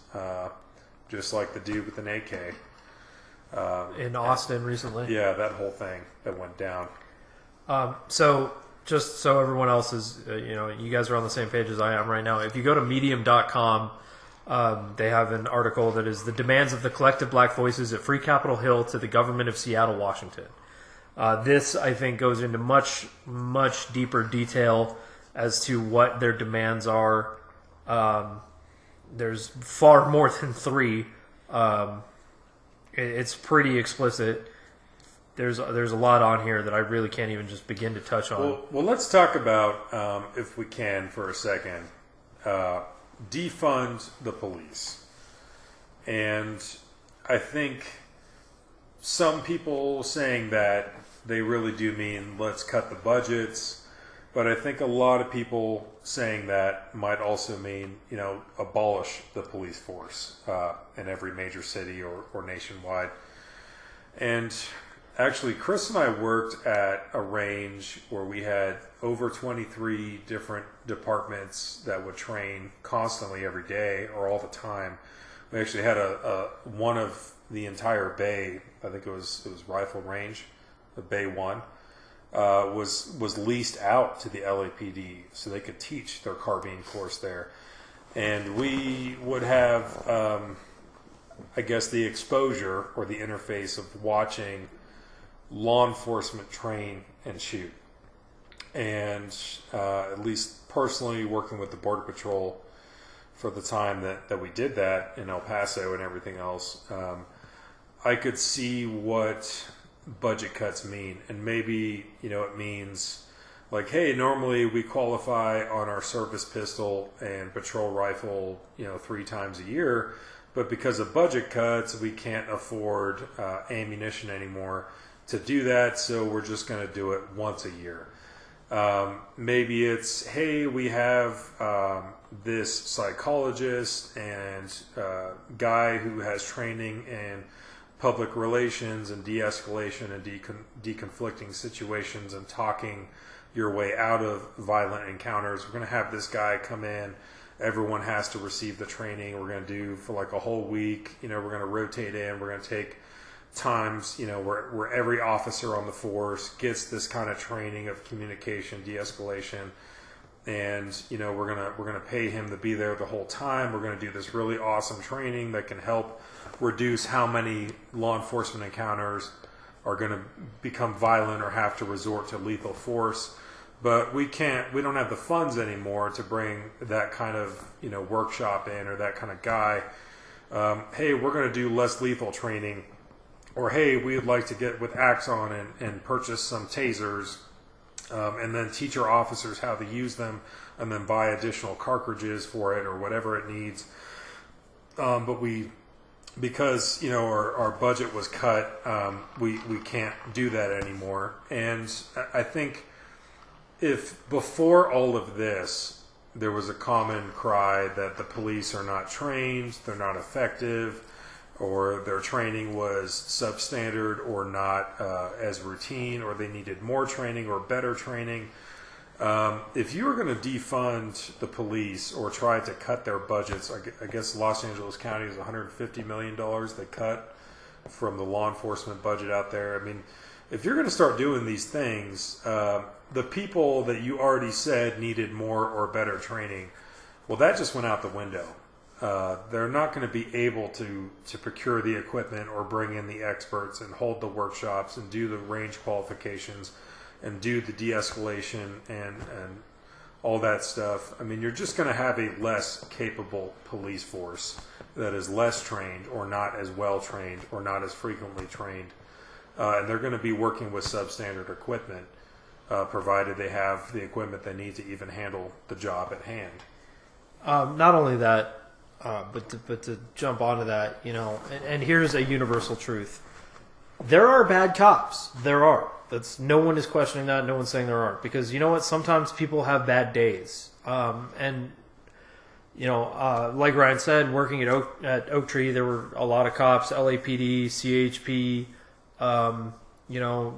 FBI would train there sometimes. There's a lot of interaction with officers, and I think it provided for me a unique perspective, because I got to know a lot of cops. I got to interact and hang out with and talk with, pick the brains of, and just meet a lot of law enforcement people.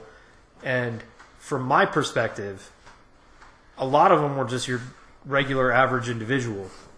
And, having gone into the Army later in life, I had a roommate who is just absolutely, before any of this even kicked off, was anti-cop.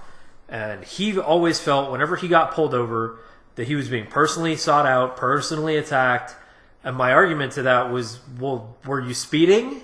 And he was like, well, yeah, but. And it's like, no, dude, you messed up. You were in the wrong. And then you took that attitude and you immediately attacked the cop because you were doing something wrong. Regardless of why those laws or statutes are in place, if you enter into any situation with a bad attitude, and mind you, and this is one thing I really tried to impress on him, every interaction that cop's going to have that day is going to go the same. He doesn't want to have to deal with somebody who didn't want to get pulled over, because nobody wants to get pulled over. So immediately the cop is the bad guy simply for doing his job.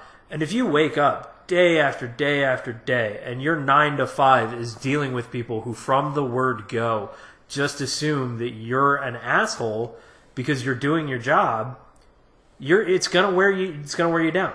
And that's one of the things that you see a lot with law enforcement, much like the military, is there's not enough PTSD therapy. There's not enough mental health awareness. I think there's a very specific reason why within the law enforcement community there's a lot of spousal abuse, and I think it's because these people don't have enough outlets in order to healthily deal with the things that they have to go through every day. Well, they also have very high divorce rates too, which I can understand. Stressful job. But, just like we saw in the Army, not every infantryman or not every soldier is going to be that upstanding, honorable, perfect person. Or should be there. It's not, yeah. And we definitely encountered on, different times or on different deployments, we had people that should not have been there and they were sent home. I had people sent home. We had soldiers that were chaptered out. They were just this was not the right gig. And at the end of the day, yeah, there definitely are bad cops. I don't think anyone, even the most thin blue line of the blue liners, I don't think anyone is saying that 100% of cops are perfect. And I think, I'm at least willing to look at ideas about, hey, if this is clearly a social call, let's send out a social worker to deal with that. But at the same time, if, that social call becomes a homicide, you're going to need somebody to deal with that. And, at least the people I've been dealing with that come through our doors, not everyone's ready for that, to deal with that on their own. You're going to want, the police when you need them. But at the same time, I think we should hold them accountable for sure, and not let anything slide. We should, care about the job and the service that they are providing with our tax dollars for our community.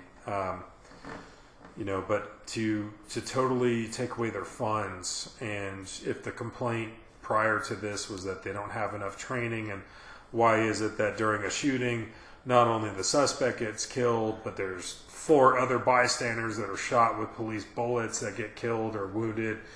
If we thought, if our complaint before this was, the cops they're all racist and they're not trained and they're incompetent, I don't understand the thesis behind defund the police. to make them less capable in terms, or less effective, less competent. I guess is what I'm saying. Well, as one of my old platoon sergeants would say, never come out a problem with the things that are just wrong. Always come out the problem with a couple of solutions as well. I think instead of shouting defund the police, we should really be looking at probably electing private individuals and officials to more closely look at how they're spending and how their budgets are going. Once more, this is just a personal opinion. I'm not, I don't know. I don't have all the answers. I'm not saying this is the answer, but I think it would make sense if there was more awareness and transparency for the people to see how their law enforcement officials are spending their money. Like, the Beverly Hills PD has up armored vehicles that Beverly Hills is a small area. They don't need. They're never going to require an up armored vehicle unless literally everything goes cray-cray and just the banana hits the wall and it's just crazy. Well, they also, anytime the commander-in-chief is in Southern California, Beverly Hills PD and SWAT team, I know that's one of their responsibilities. They're kind of the local security asset, and it was crazy to see police with MRAPs like Max Pros and M250 cal machine gun and all that stuff. But it's like, if they are the chief asset in the area when the president comes to town, there can be concessions or at least understanding as to why they're spending so much on ammo and weapons and vehicles and everything else. But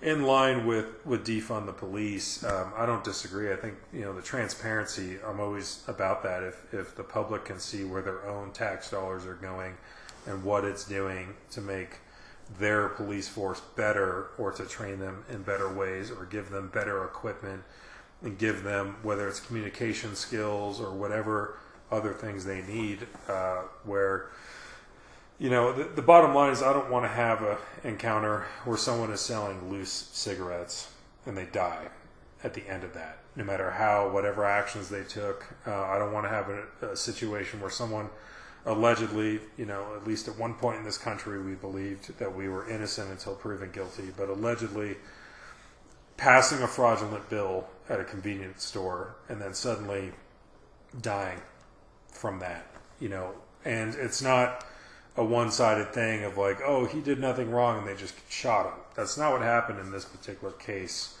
And again, personal responsibility of everybody gets to choose their own actions, and on a down select of options that I want to do, if a law enforcement officer pulls me over, it becomes more than a Terry stop and I'm getting a vehicle search or whatever, and it has been decided that I am not being detained anymore, I'm now under arrest. On the list of things I want to do, to physically fight police is not something I want to do, but at the same time, someone who is drunk or combative or fighting, I don't think that needs to warrant death on the streets. And I think the chief thing I'm trying to say is reducing funds means reducing training, reducing how many police are out there. So you might call 911, and if you don't get put on hold, it might take 45 minutes to an hour before someone comes out to actually help you with whatever's going on. And at that point, of course, it's probably already done. You might be on the ground and they're going to take pictures of your body to try to investigate and work the scene. Or you might still be alive if you're lucky, and whatever. So whether it's reduced personnel or reduced training, I want to see more accountability with how these dollars are being spent. But also at the same time, I don't want to just knee-jerk react and be like, oh, we need to just cut their funding and make them less competent. Because, like it or not, that's bureaucracy. That's going to happen. That means less range days. That means less training. That means substandard equipment. That means less personnel. And, with that training, it's all like, what kind of training are they going in for, right? Because especially within the Army, when I was in, when Mr. Second Amendment was in, there was a lot of sharp and sexual harassment training. And when I was just getting out, was roundabout when they were doing the transgendered in the military, and there was 2 hours of training on that. Oh boy, that's a whole separate topic. But my point here is, right, maybe some training that cops could utilize is de-escalation training. You know, discussion, talking a situation down. And mind you, you know, situations that are high risk like that, and I see a lot of people judging cops for putting their hand on their firearm when they're just talking to people, and they're like, oh, that's unnecessary. Well, if you've ever worn a gun belt, you'll know that that's a good place for your hand to just go to rest, because it's a kind of point of bodily tension, just kind of body mechanics, where you can rest your arm in a comfortable way. It doesn't look good. It's not great.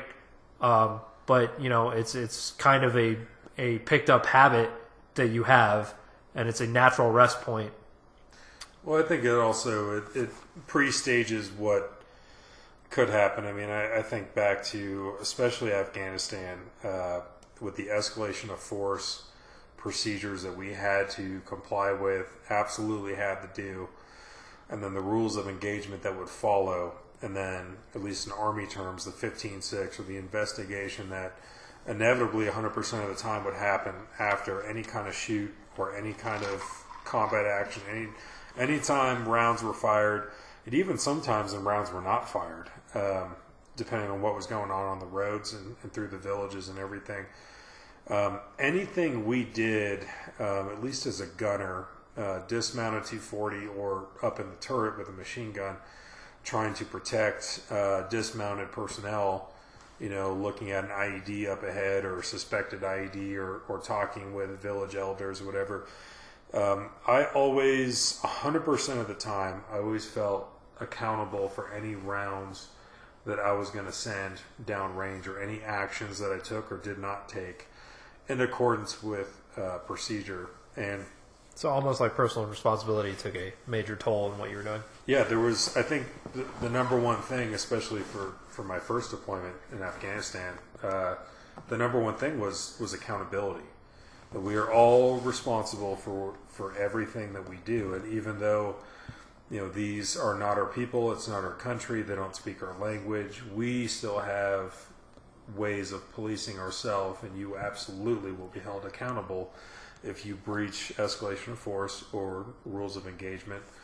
And, you know, but at the same time, on the other end of that, you know, I would be ready with my weapons if we were in a situation, or especially a village, that we knew was hostile to us, or 90% of the time when American forces come to this village, they take contact, and this is where you're going today.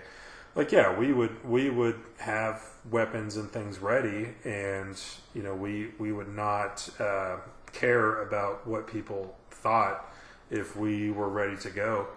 And at least, you know, and that's kind of the closest parallel I think I have. Well, would you say that's kind of analogous to, let's say, a line of police in riot gear, and all of a sudden you're facing down a bunch of protesters who are shouting obscenities and throwing water bottles, and you're not really sure how the situation's going to go? You know, there might be some similarities drawn there as to just the stress of the situation. I think in a way, for sure. I mean, I don't know. It's this kind of mixture where you want to come back to the fob, or I guess for police, you want to come back home, you want to come back to the station. Get somewhere safe. Where no one on your shift or in your platoon or whatever it is, no one died or no one had to do anything crazy, and everyone could come home safe. But at the same time, you know, at least, you know, we were not going out there as murderers, like, oh man, I just want to lay the hurt on somebody, I just wish somebody, like,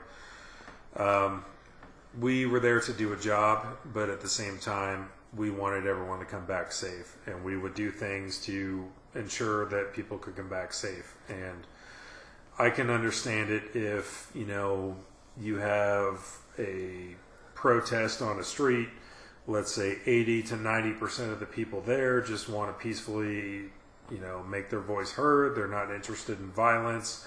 They're not the ones throwing bricks through windows and flipping cars and lighting things on fire. But then you have that element that's there, 10, 20%, whatever it is, that is actually an instigating or initiating or just causing violence for whatever motivations they have. the whole assembly and everyone there in the venue and everyone partaking, whether they were actively or passively there, this assembly is now this is not covered under the First Amendment. This is not lawful. This is not a peaceable demonstration anymore. Okay, so you kind of beat me to my point where I was going with that, because I wanted to point out how the similarity of the stressful situation of an unknown factor of a group of people who are angry with you, and that cuts both ways, right? Because, so one of the things I tried to point out to people when the protests first started happening and they started to get violent,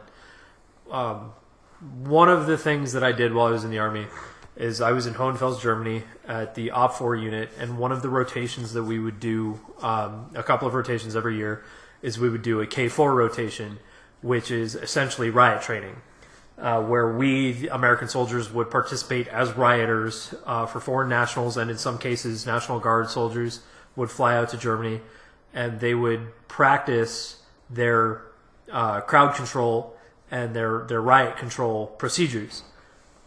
So I have a weird, like, random chance of actually understanding these situations from the inside a little bit, from how you feel going into it.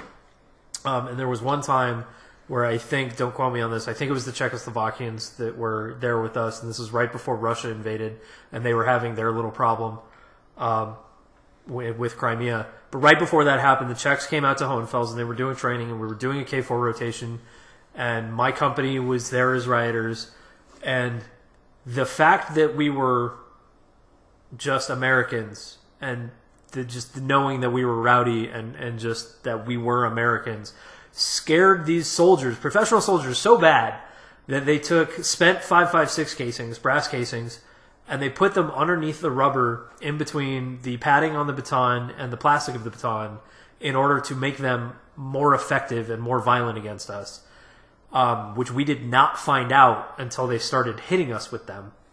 And I've got a couple of friends who have scars on their faces from getting hit by these. And mind you, once the organizing people, the OCs, found out about this, they quickly put a stop to it.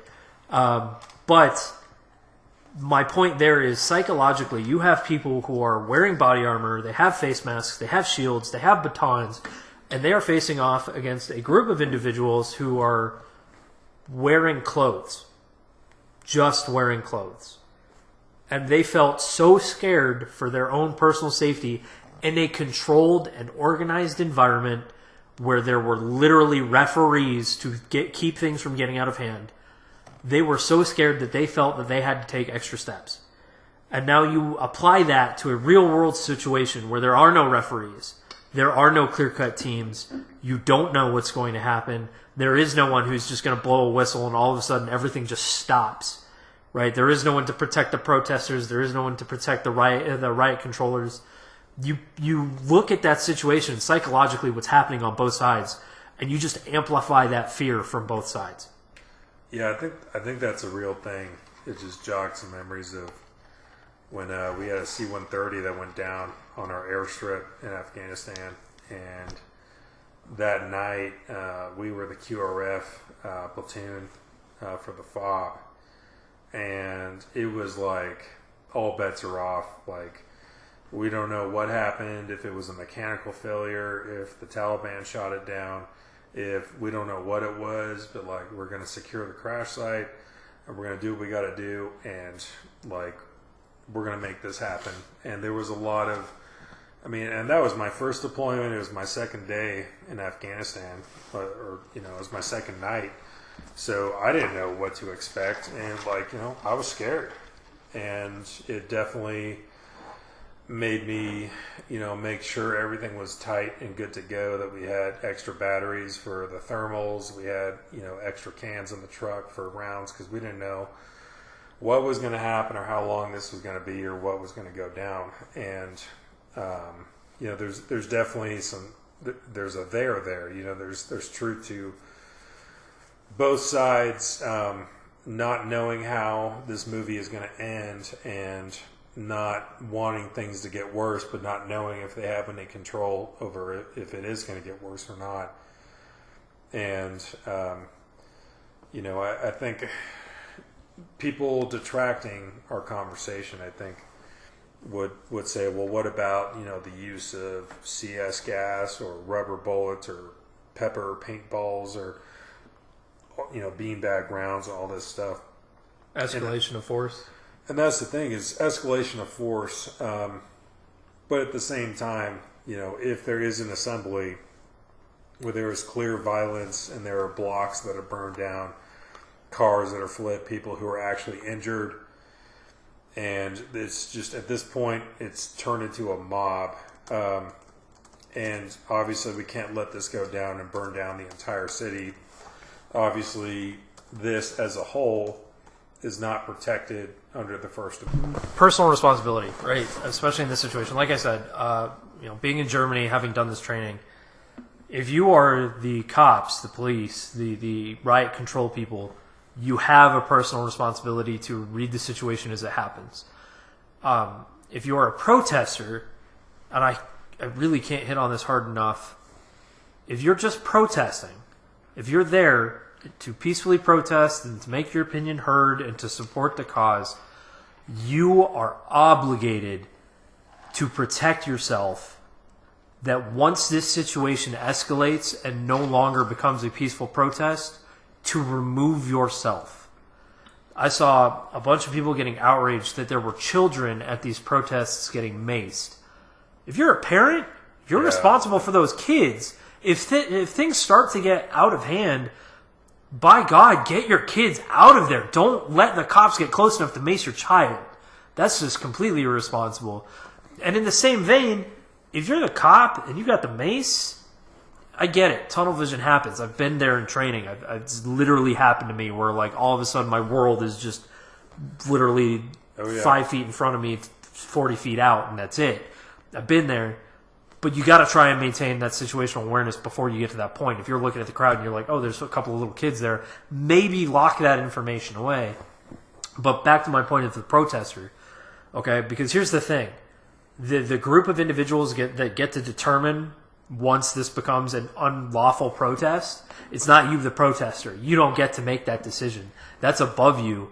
Once the authority figures decide that this is now out of hand, you as a protester are obligated to protect yourself and get yourself out of there. And I'd like to make an asterisk on that. It's not necessarily the authority figures as much as it's our Constitution.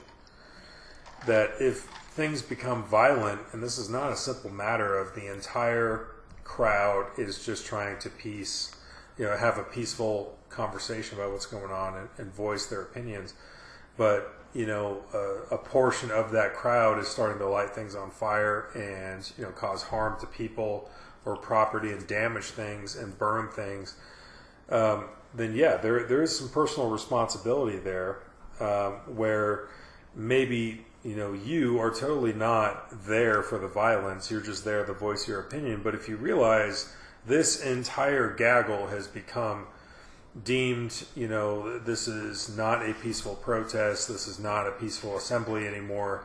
Things are on fire. People are in the hospital. This is bad. You guys need to disperse. Then yes, I think at that point, if your mission is peace, then stick to the mission. Be about peace. Don't be part of that. Because you know what's coming next. First, you're going to hear that, you need to disperse. And you know what's coming next. Beanbag rounds, rubber bullets, CS gas, all the horrible shit. That's what's next. So if you are going to bring your children into this, or you're going to allow kids to be part of this, go home. Take them home. And at the same time, being objective, I think people, would hit us for, trying to defend the police at every turn, which is not the case here. I think we've laid the case that we're displeased at the marksmanship and the certain capabilities of law enforcement, and some of the actions taken by police officers, which I'm going to get into in a second here. Yeah, which are awful. Most notably with George Floyd. But it's not perfect. But at the same time, and we've had things like I think it was up in New York, that old dude that was shoved down by the riot cop. 73-year-old man pushed and then down. He's like, did he die? I can't remember if he died. I don't think he died, but he just skull is fractured. He's bleeding from the head, blood is pooling in the street. And we actually had that out here in Salt Lake, where there's this dude. Well, the worst part about that guy is the cop started to go to pick him up, and then he was told not to. Yeah, and that's I guess the proverbial optics or chain of command or bureaucracy, whatever you want to call it. But out here in Salt Lake, there was a dude with a cane that was just, I think he was at a bus stop, or he was just at the wrong place at the wrong time and didn't know what the fuck was going on. And then here comes the riot police and shoving and pushing, and they shoved this dude and he fell over. And then, they saw that the news camera team was filming this entire thing and like, oh shit, we need to pick him up and make it look good. Are you okay, Mr. Grandpa Jenkins? Are you all right? It's like, all right, look, both sides can be ugly. That is for certain. But you as an individual with free agency and personal accountability for you and those you take with you and those, your children or wife or whoever you got, if the protest becomes more than simply a First Amendment thing and now we're burning shit and we're breaking things and now riot cops are here, it's probably fucking time to go. It's probably time to go, because if you are about peace, then be about peace. You don't need to be part of that, is what I'll say on that. Well, and maybe this is just my perspective. I don't know if anybody else noticed this. I kind of feel alone in this particular perspective.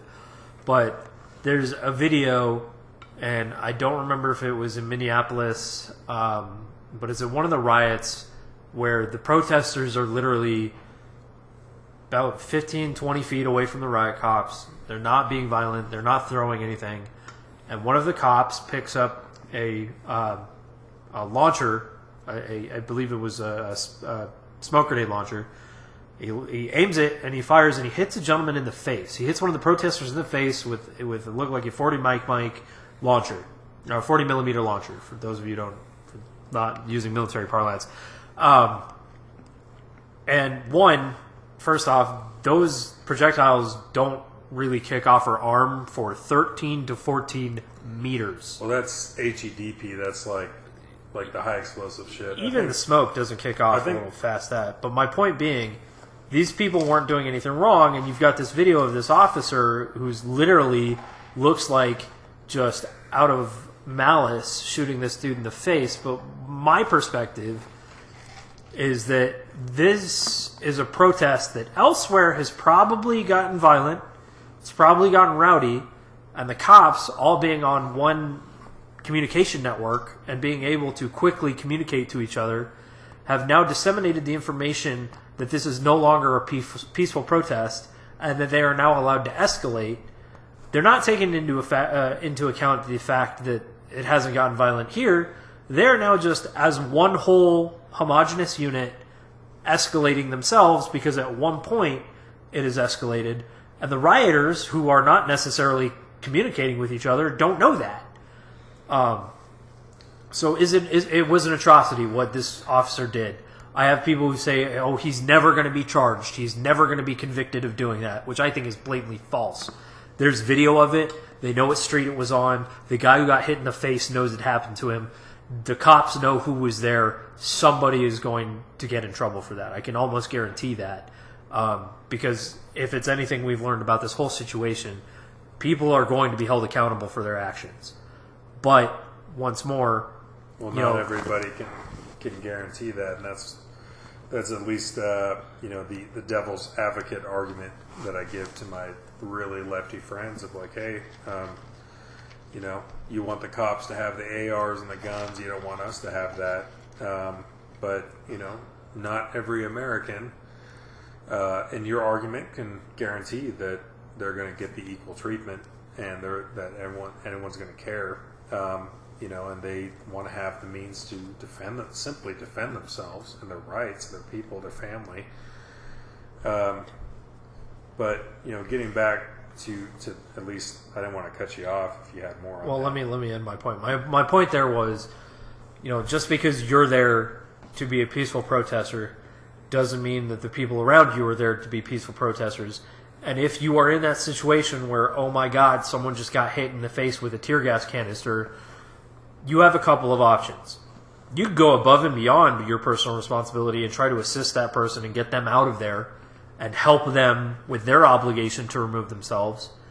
Or, and there's no cowardice in this, if all of a sudden the people who are capable of overwhelming force are now exerting that on you, get yourself out of there.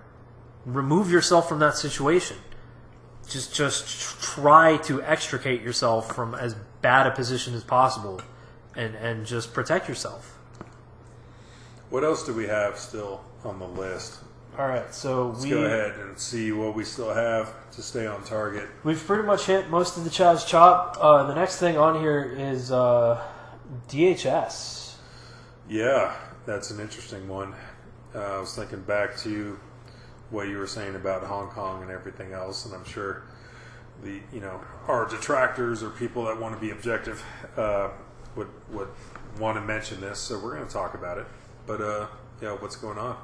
So for those of you who are unaware, once more, I cannot highly encourage you enough to look into current events and what's going on here in the United States. But the Department of Homeland Security has sent out individuals in unmarked vehicles, in mostly unmarked tactical uniforms, which you have a little bit more knowledge of. To me, it looked like they weren't wearing patches or anything, but I couldn't really put my hands on what they were doing because they were kitted up pretty well. Their kit was pretty organized, but the rest of what they were doing, to me, I couldn't identify anybody or any. There was no identifiable insignia to me, but I have less information than I think you might.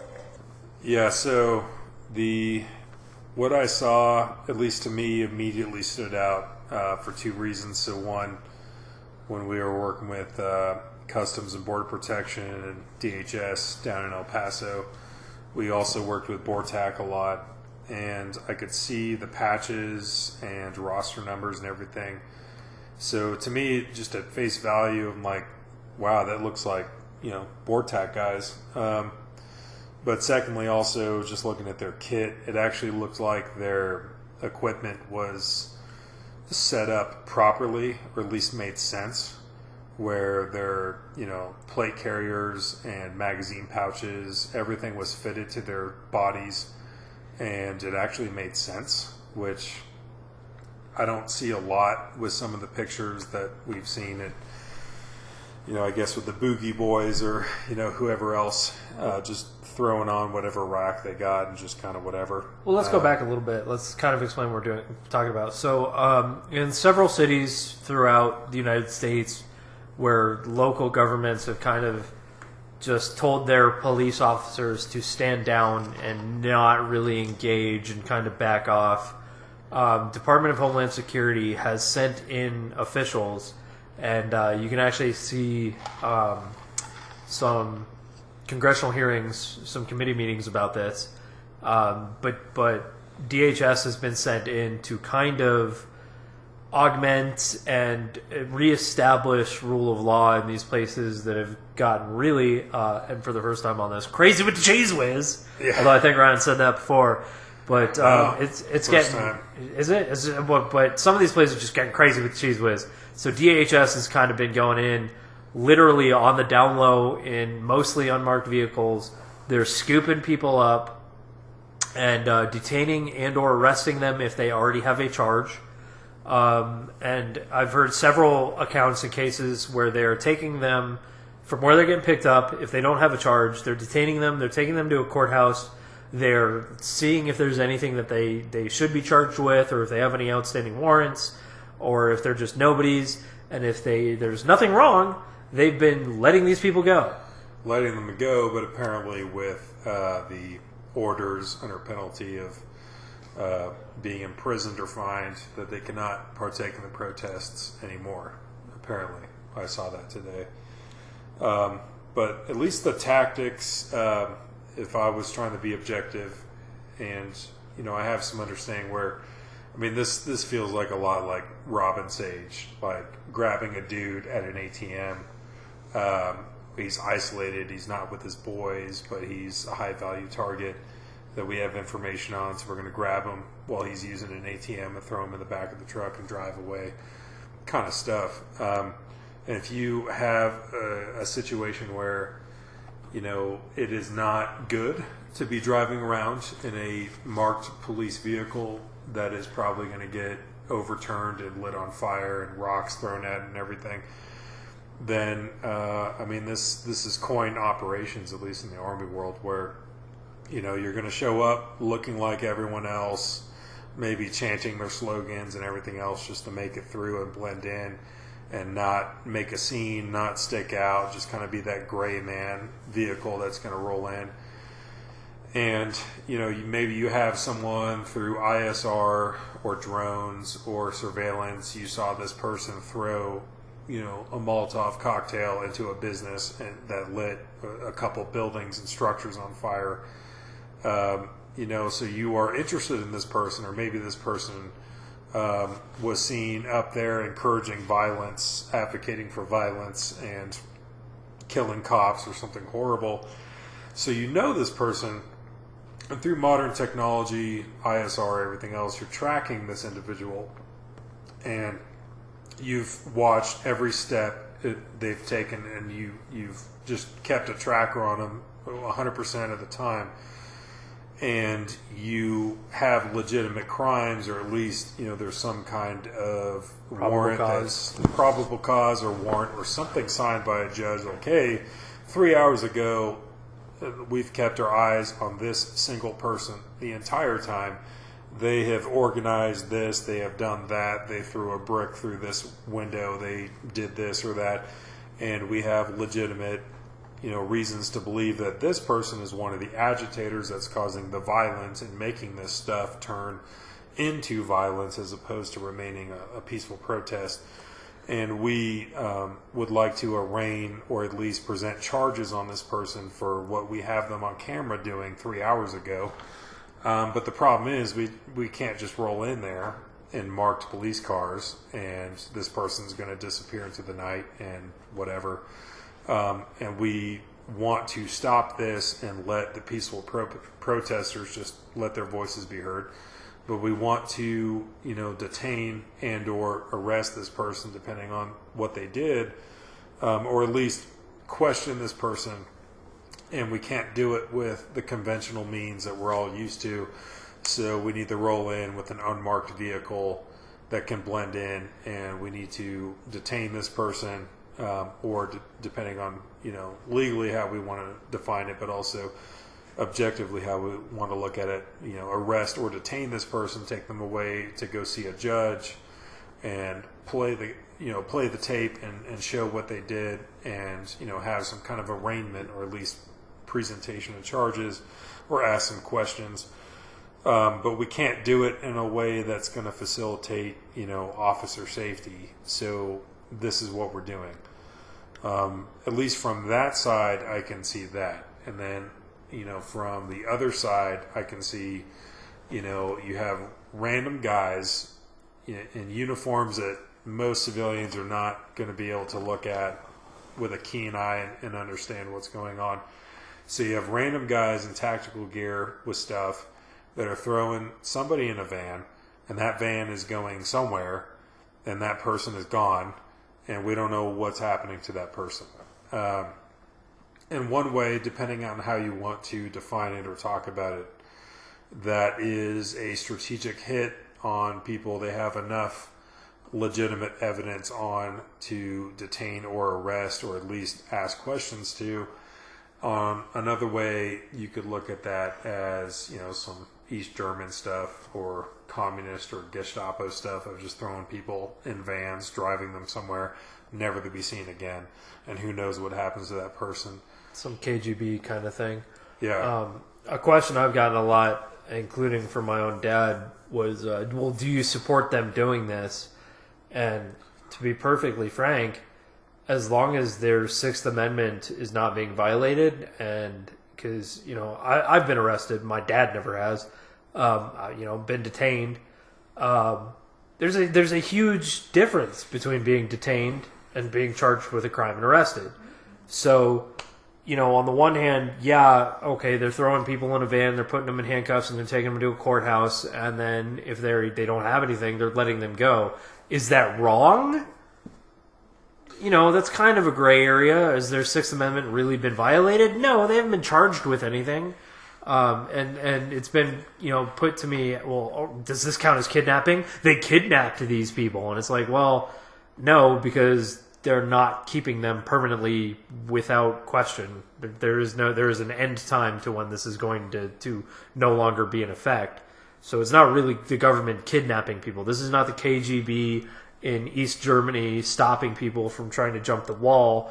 This is not, Tank Man in front of Tiananmen Square. This is not Hong Kong protesters getting black bagged and going, never to be seen again. This is not North Koreans voicing their opinion about how the government is wrong and being sent to re-education camps. There's a difference, and there's a wall there, and there's, could it get there?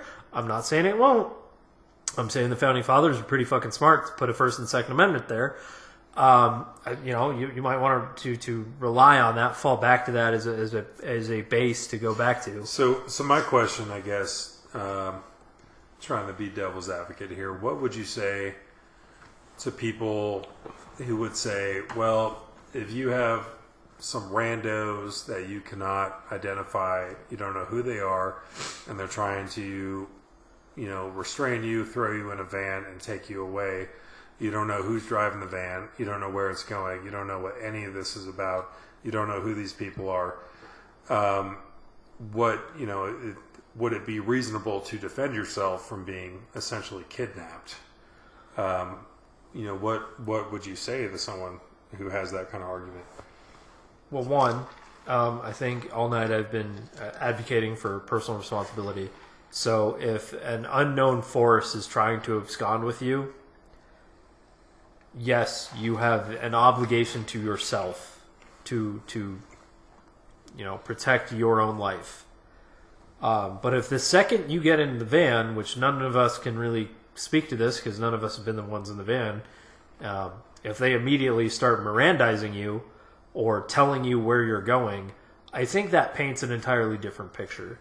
And I appreciate the devil's advocate that you're playing because, this is kind of hyperbolic. I had a buddy of mine who, for shits and gigs, applied to the CIA.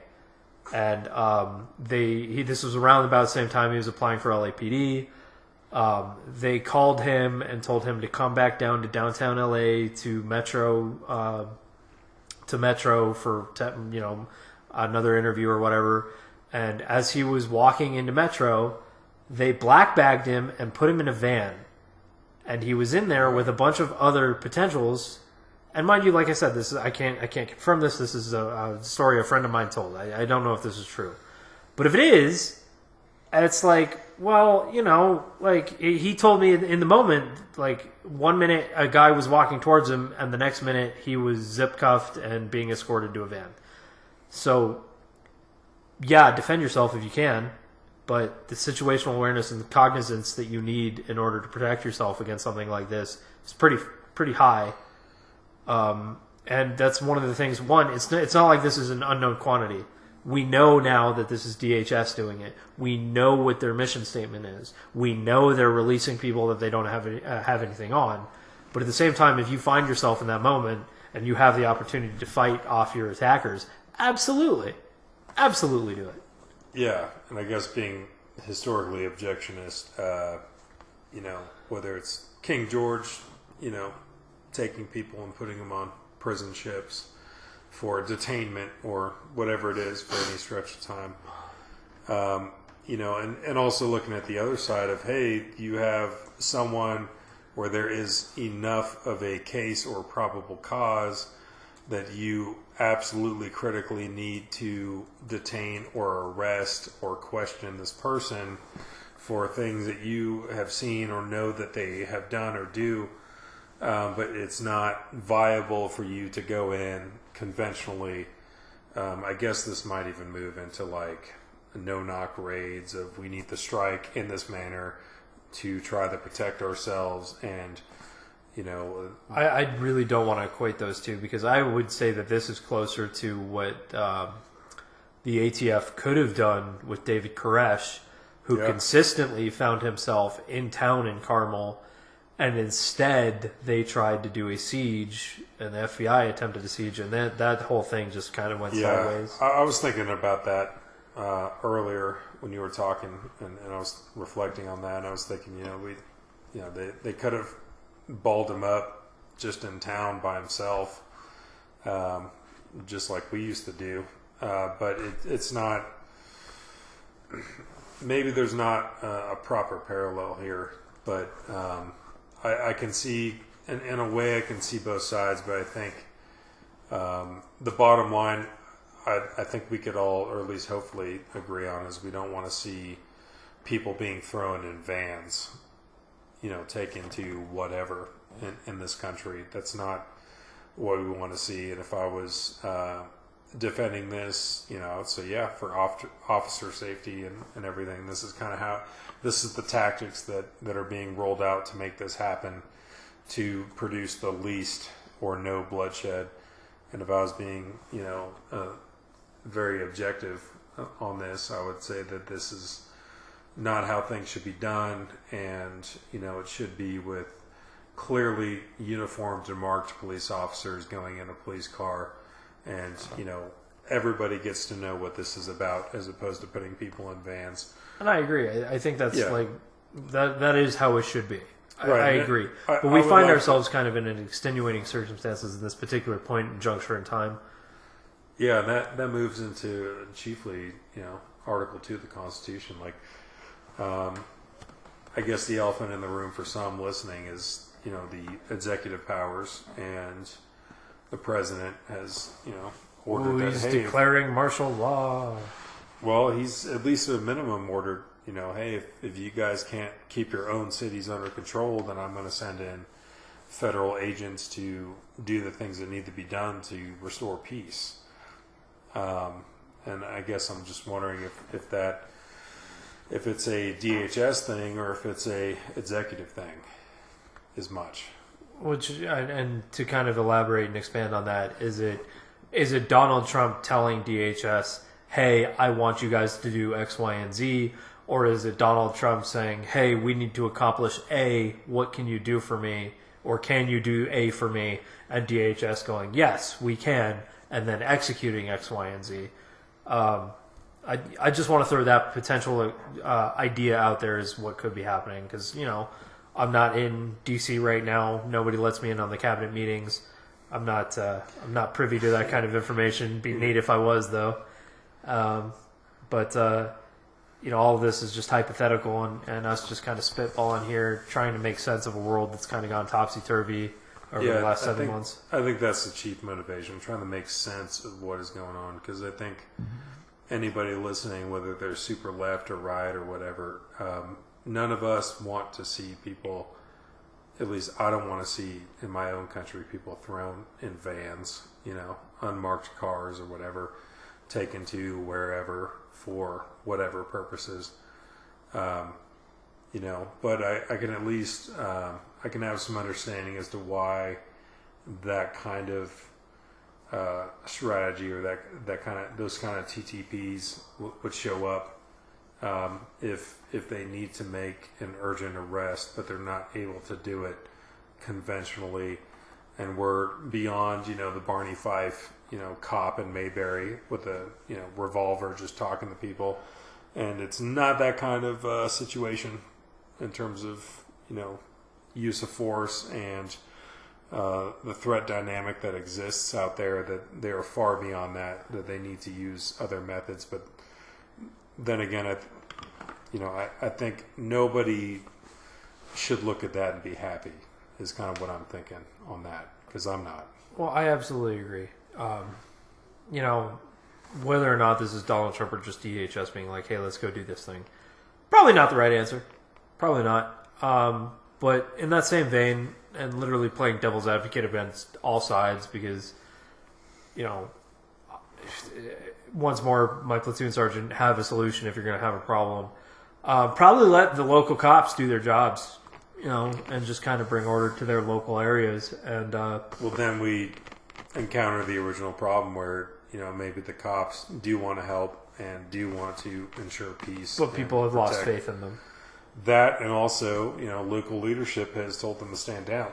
Right, and that was my point, is local leadership, dereliction of duty, failure to protect the citizenry and the public safety. What do you do in that situation?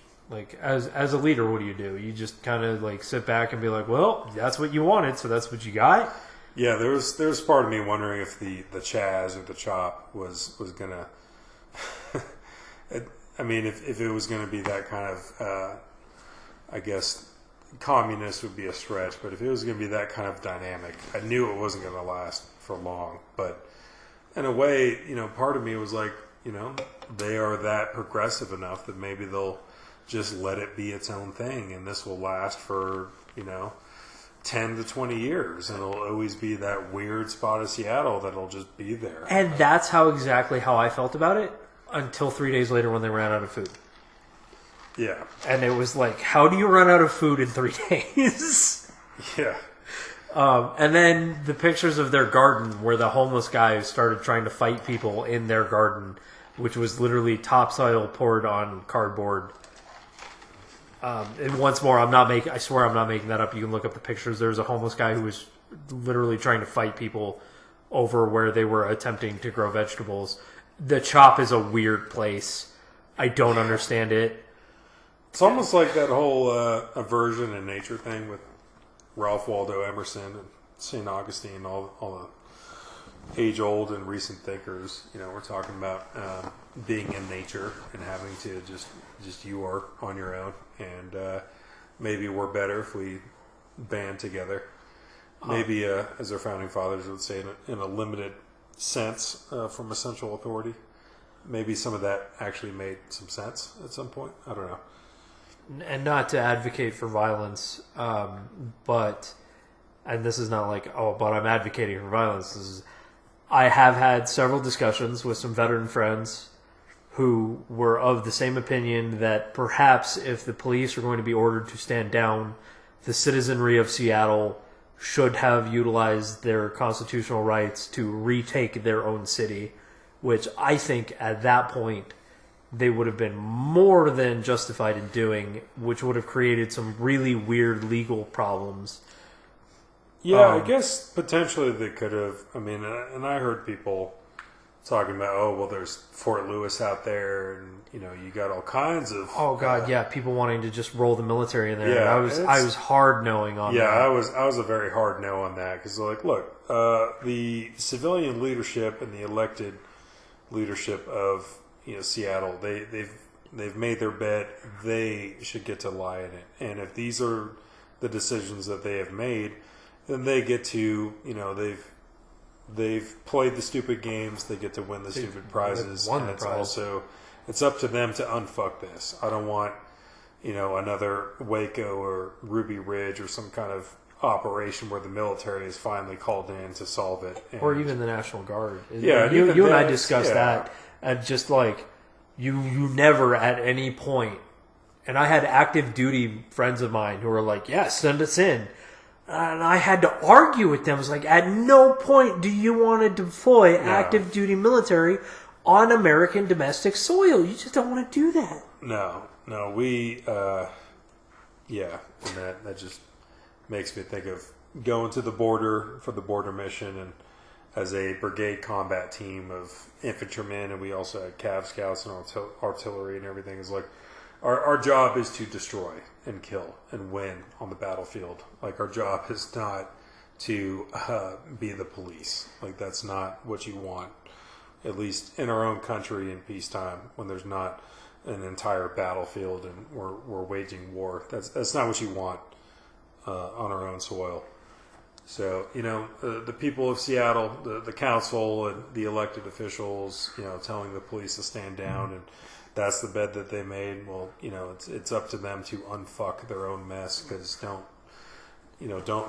make the military go in, because don't invite U.S. military to attack and essentially at some point engage with American citizens. Yeah, that's not our job, man. Like, that's not what our task and purpose is. And you know what? Those people in there, they can call themselves autonomous all they want. They can renounce their citizenship all they want.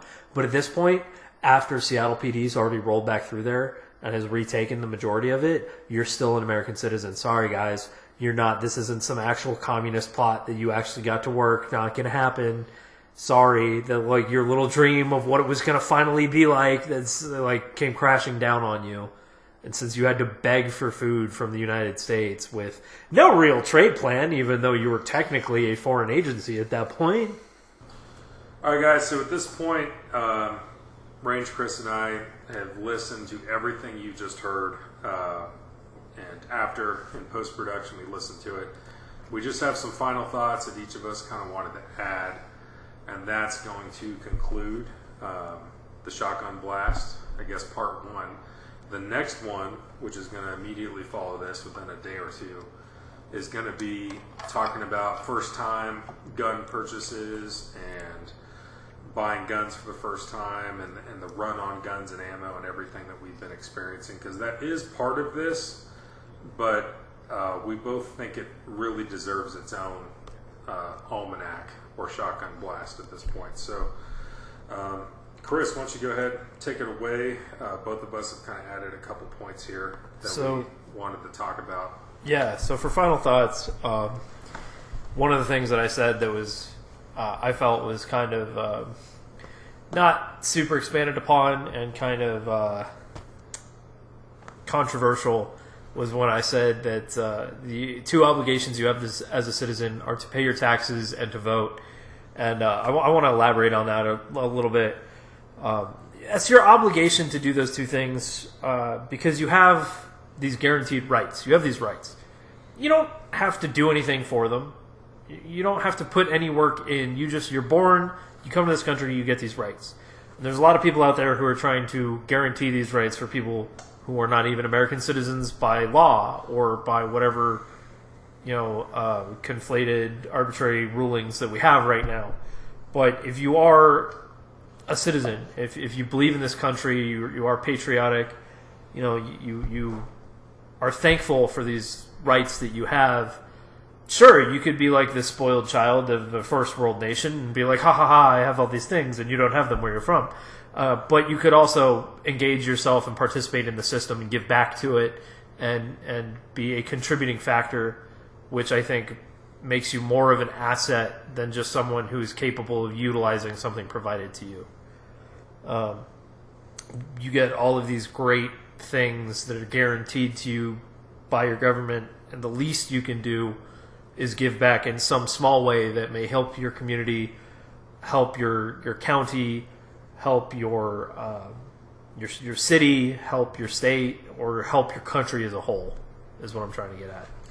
Yeah, just to kind of add on that, the one thing I wanted to say is, there's been talk of trying to go to socialism or capitalism or our constitutional republic or democracy at large is, clearly it's failed and we need to throw out the baby with the bathwater. We need to totally just ditch it and we need to do, democratic socialism or totally change everything.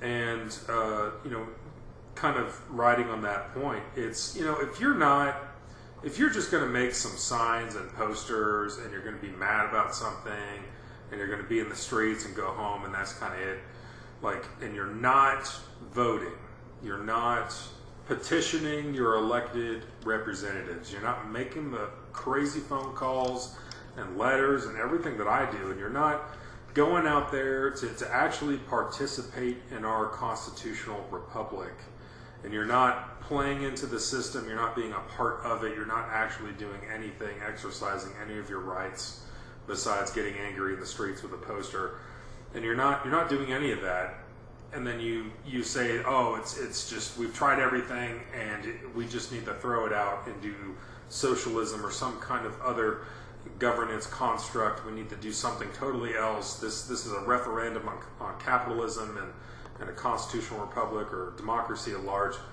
I have to disagree.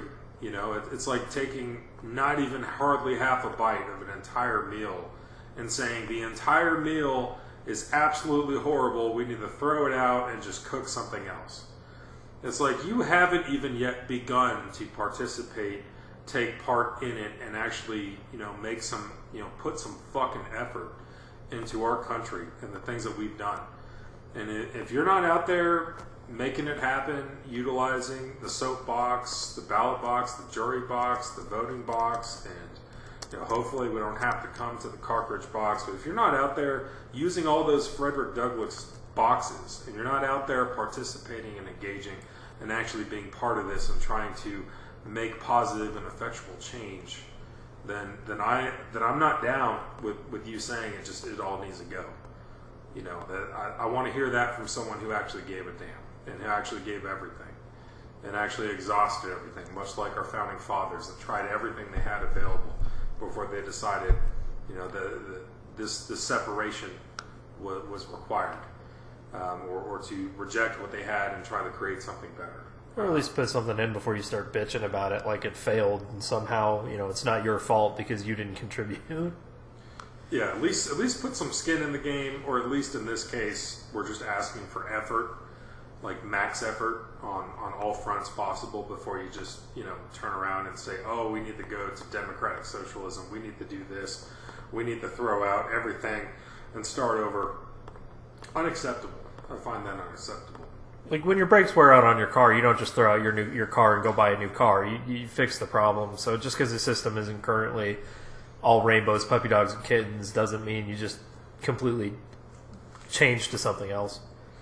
Another point that I had that we didn't talk about, and I'm kind of surprised, but not surprised at the same time, but something that bothers me that is not mentioned. We hear from elected officials and everyone, and the official guidance on all the coronavirus stuff is, wear your mask and social distancing and wash your hands and don't leave the house unless you absolutely have to. And there's all kinds of tips and things like that, and everybody's pushing that, everybody's talking about that. That's the guidance that's coming down from your governors and all that 10th Amendment stuff, which is great. Except, I've noticed a distinct lack of conversation or guidance about simple things like being healthy, eating a balanced and nutritious diet, being healthy, getting you some exercise, going out there.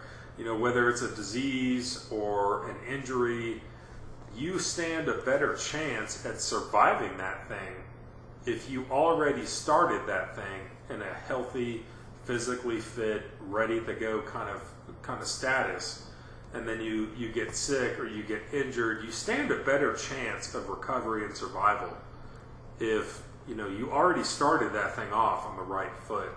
And we hear so much talk about masks and social distancing and all that, but we don't hear, it seems like nobody is talking about the fact that as a country, we are more obese than any country on planet Earth, that we have health problems. We have people dying of heart disease, whether it's smoking, obesity, hypertension, blood pressure issues, cholesterol issues. We have so many people on so many medications and so many people dying every year from preventable disease because we are not healthy. We are not eating healthy. We're not taking care of ourselves. We're not getting some exercise.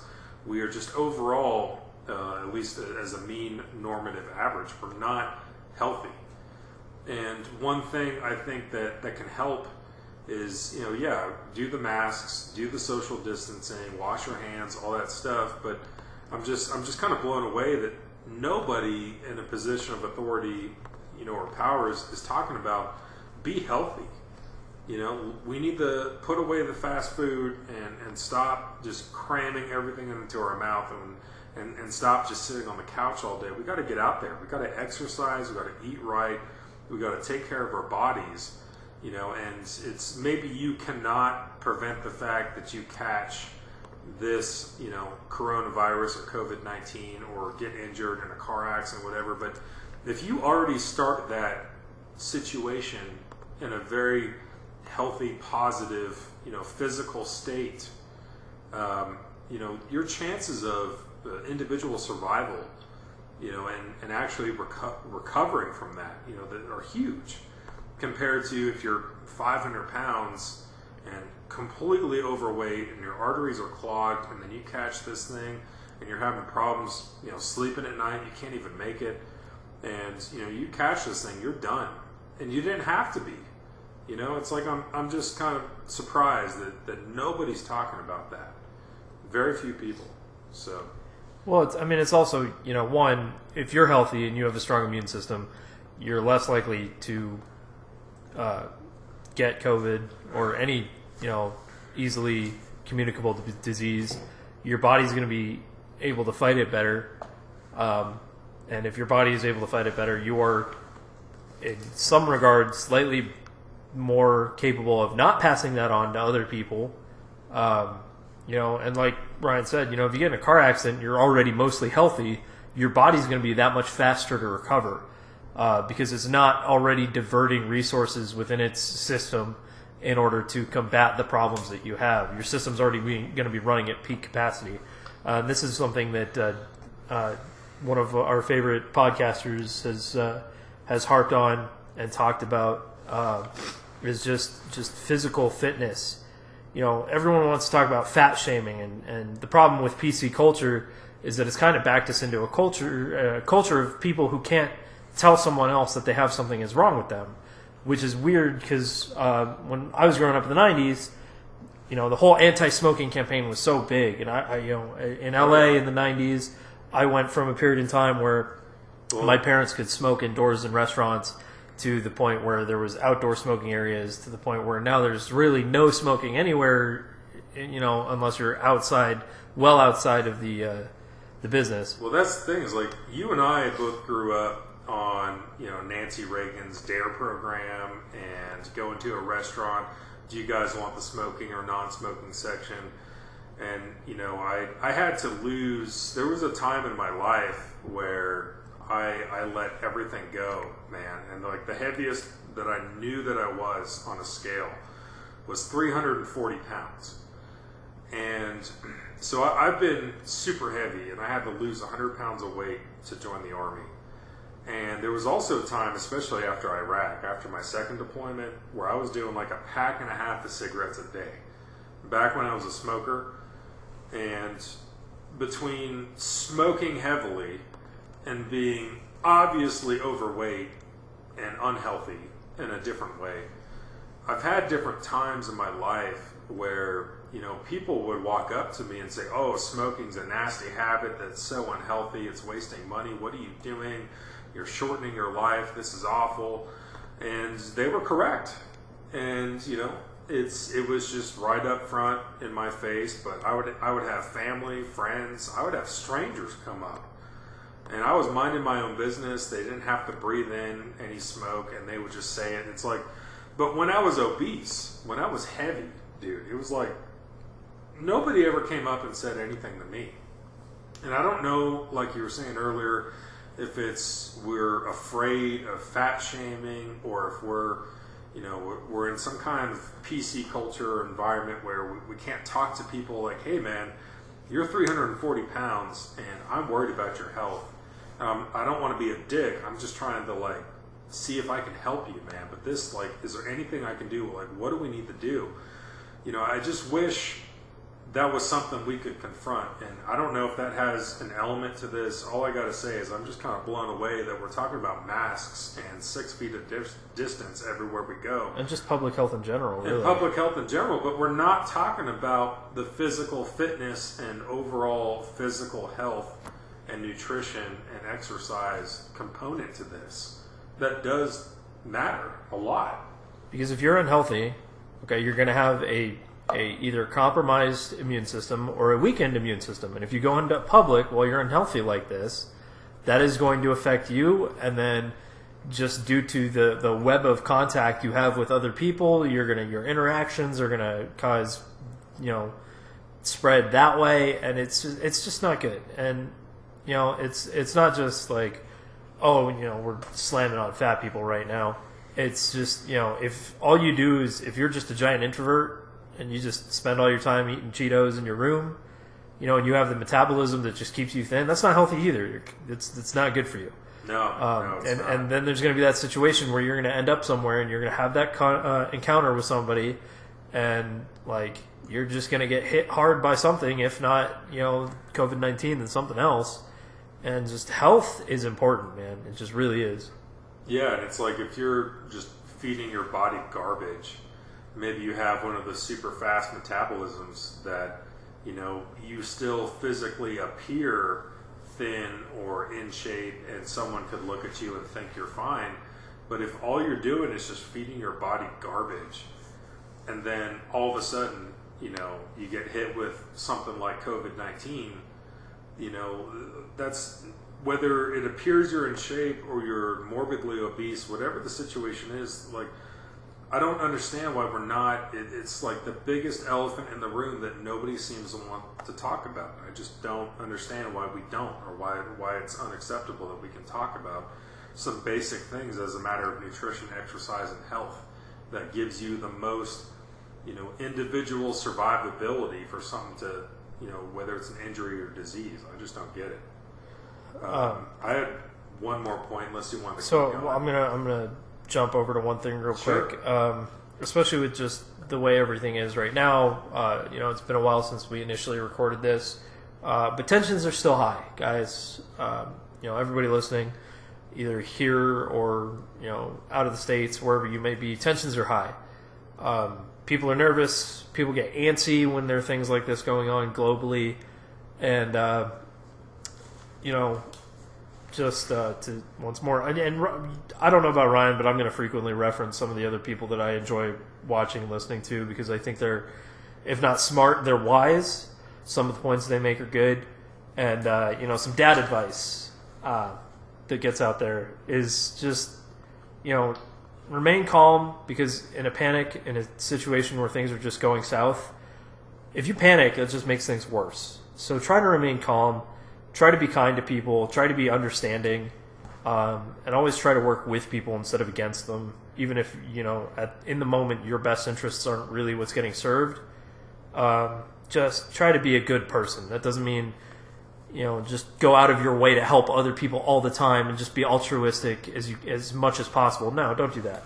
Don't sacrifice yourself for the good of others, but do right by others in the hopes that others will do right by you, I guess is kind of my point, because tensions are high right now, and the only way, you can't demand everybody else de-escalate if you're not willing to also be that voice of reason and just take a step back, take a deep breath, and assist in the de-escalation of the overall situation and atmosphere.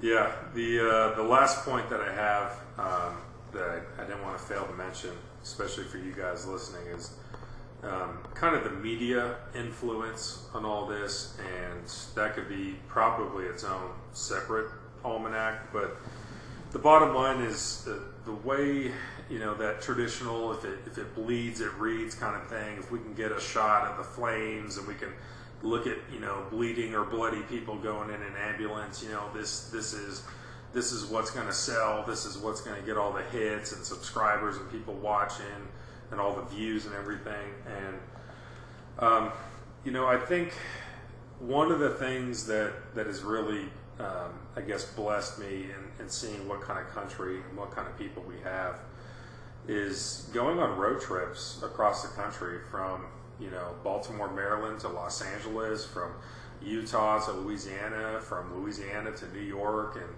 and just driving all over at least the lower 48 of our country. And when you really step in and see the kind of people and the kind of places and the natural beauty and just everything we have in this country, and you really take a full inventory of what we actually have, I would urge people to remember, or at least keep some hope to think that we have so much of a better situation in effectuality than we do of what you might see if you turn on the TV. And like with the media, talking about going back to the protesting, and the rioting and everything else, like, oh, it was a mostly peaceful protest. There was just a couple flipped cars and a couple buildings got burned down, but it was a mostly peaceful protest. Like, what does that even mean? And I think if I got to leave this Almanac or Shotgun Blast podcast, with a challenge for our listeners, I would challenge you to be objective about the things that you're seeing and ask questions about what you're hearing and where you're hearing it from and confirm it with multiple sources and go shopping around. Because, it was a mostly peaceful protest, kind of borrowing a page from the Ben Shapiro playbook. That's like saying, O.J. Simpson, the day that it all went down, he had a mostly peaceful day. Except for the 5 minutes when he killed 2 people. And everything just got crazy. Allegedly. Allegedly, yes. But, he had a mostly peaceful day and everything else was good to go. Well, what does that actually mean? And getting back to the original point, we have it so good here, and what you see on the TV or in the news is not at all, a great example of what is actually going on, what we actually have in this country. So that's the last challenge that I would leave all of you with is, be objective with everything you hear and everything you see, and don't just take it, for granted that, oh man, I'm seeing this on the TV, that means everything's going to hell. There's so much more beauty and purpose and hope and, commonality that we actually have in this country, far more than you actually see on the media and on the TV. And that's really what I want to, that was my last point. That's all I got too, guys. Thank you so much. I'm glad to be a part of this now, and I appreciate everybody listening. So we're going to pick it up with part 2. So this one's going to drop first, and within a day or two, we're going to drop the next one. And the next Shotgun Blast is going to cover kind of the subset almanac that it needs to be, but about gun ownership, Second Amendment issues in these times, first-time gun buyers, and pretty much everything revolving around that. So we do appreciate you guys being here. I'm glad that Range Chris could finally make at least a visible presence on the channel, but he's been making moves and helping kind of advise, and he's been part of this project for some time now, but I'm glad that he's here, that we can actually make this happen, and thank you for listening.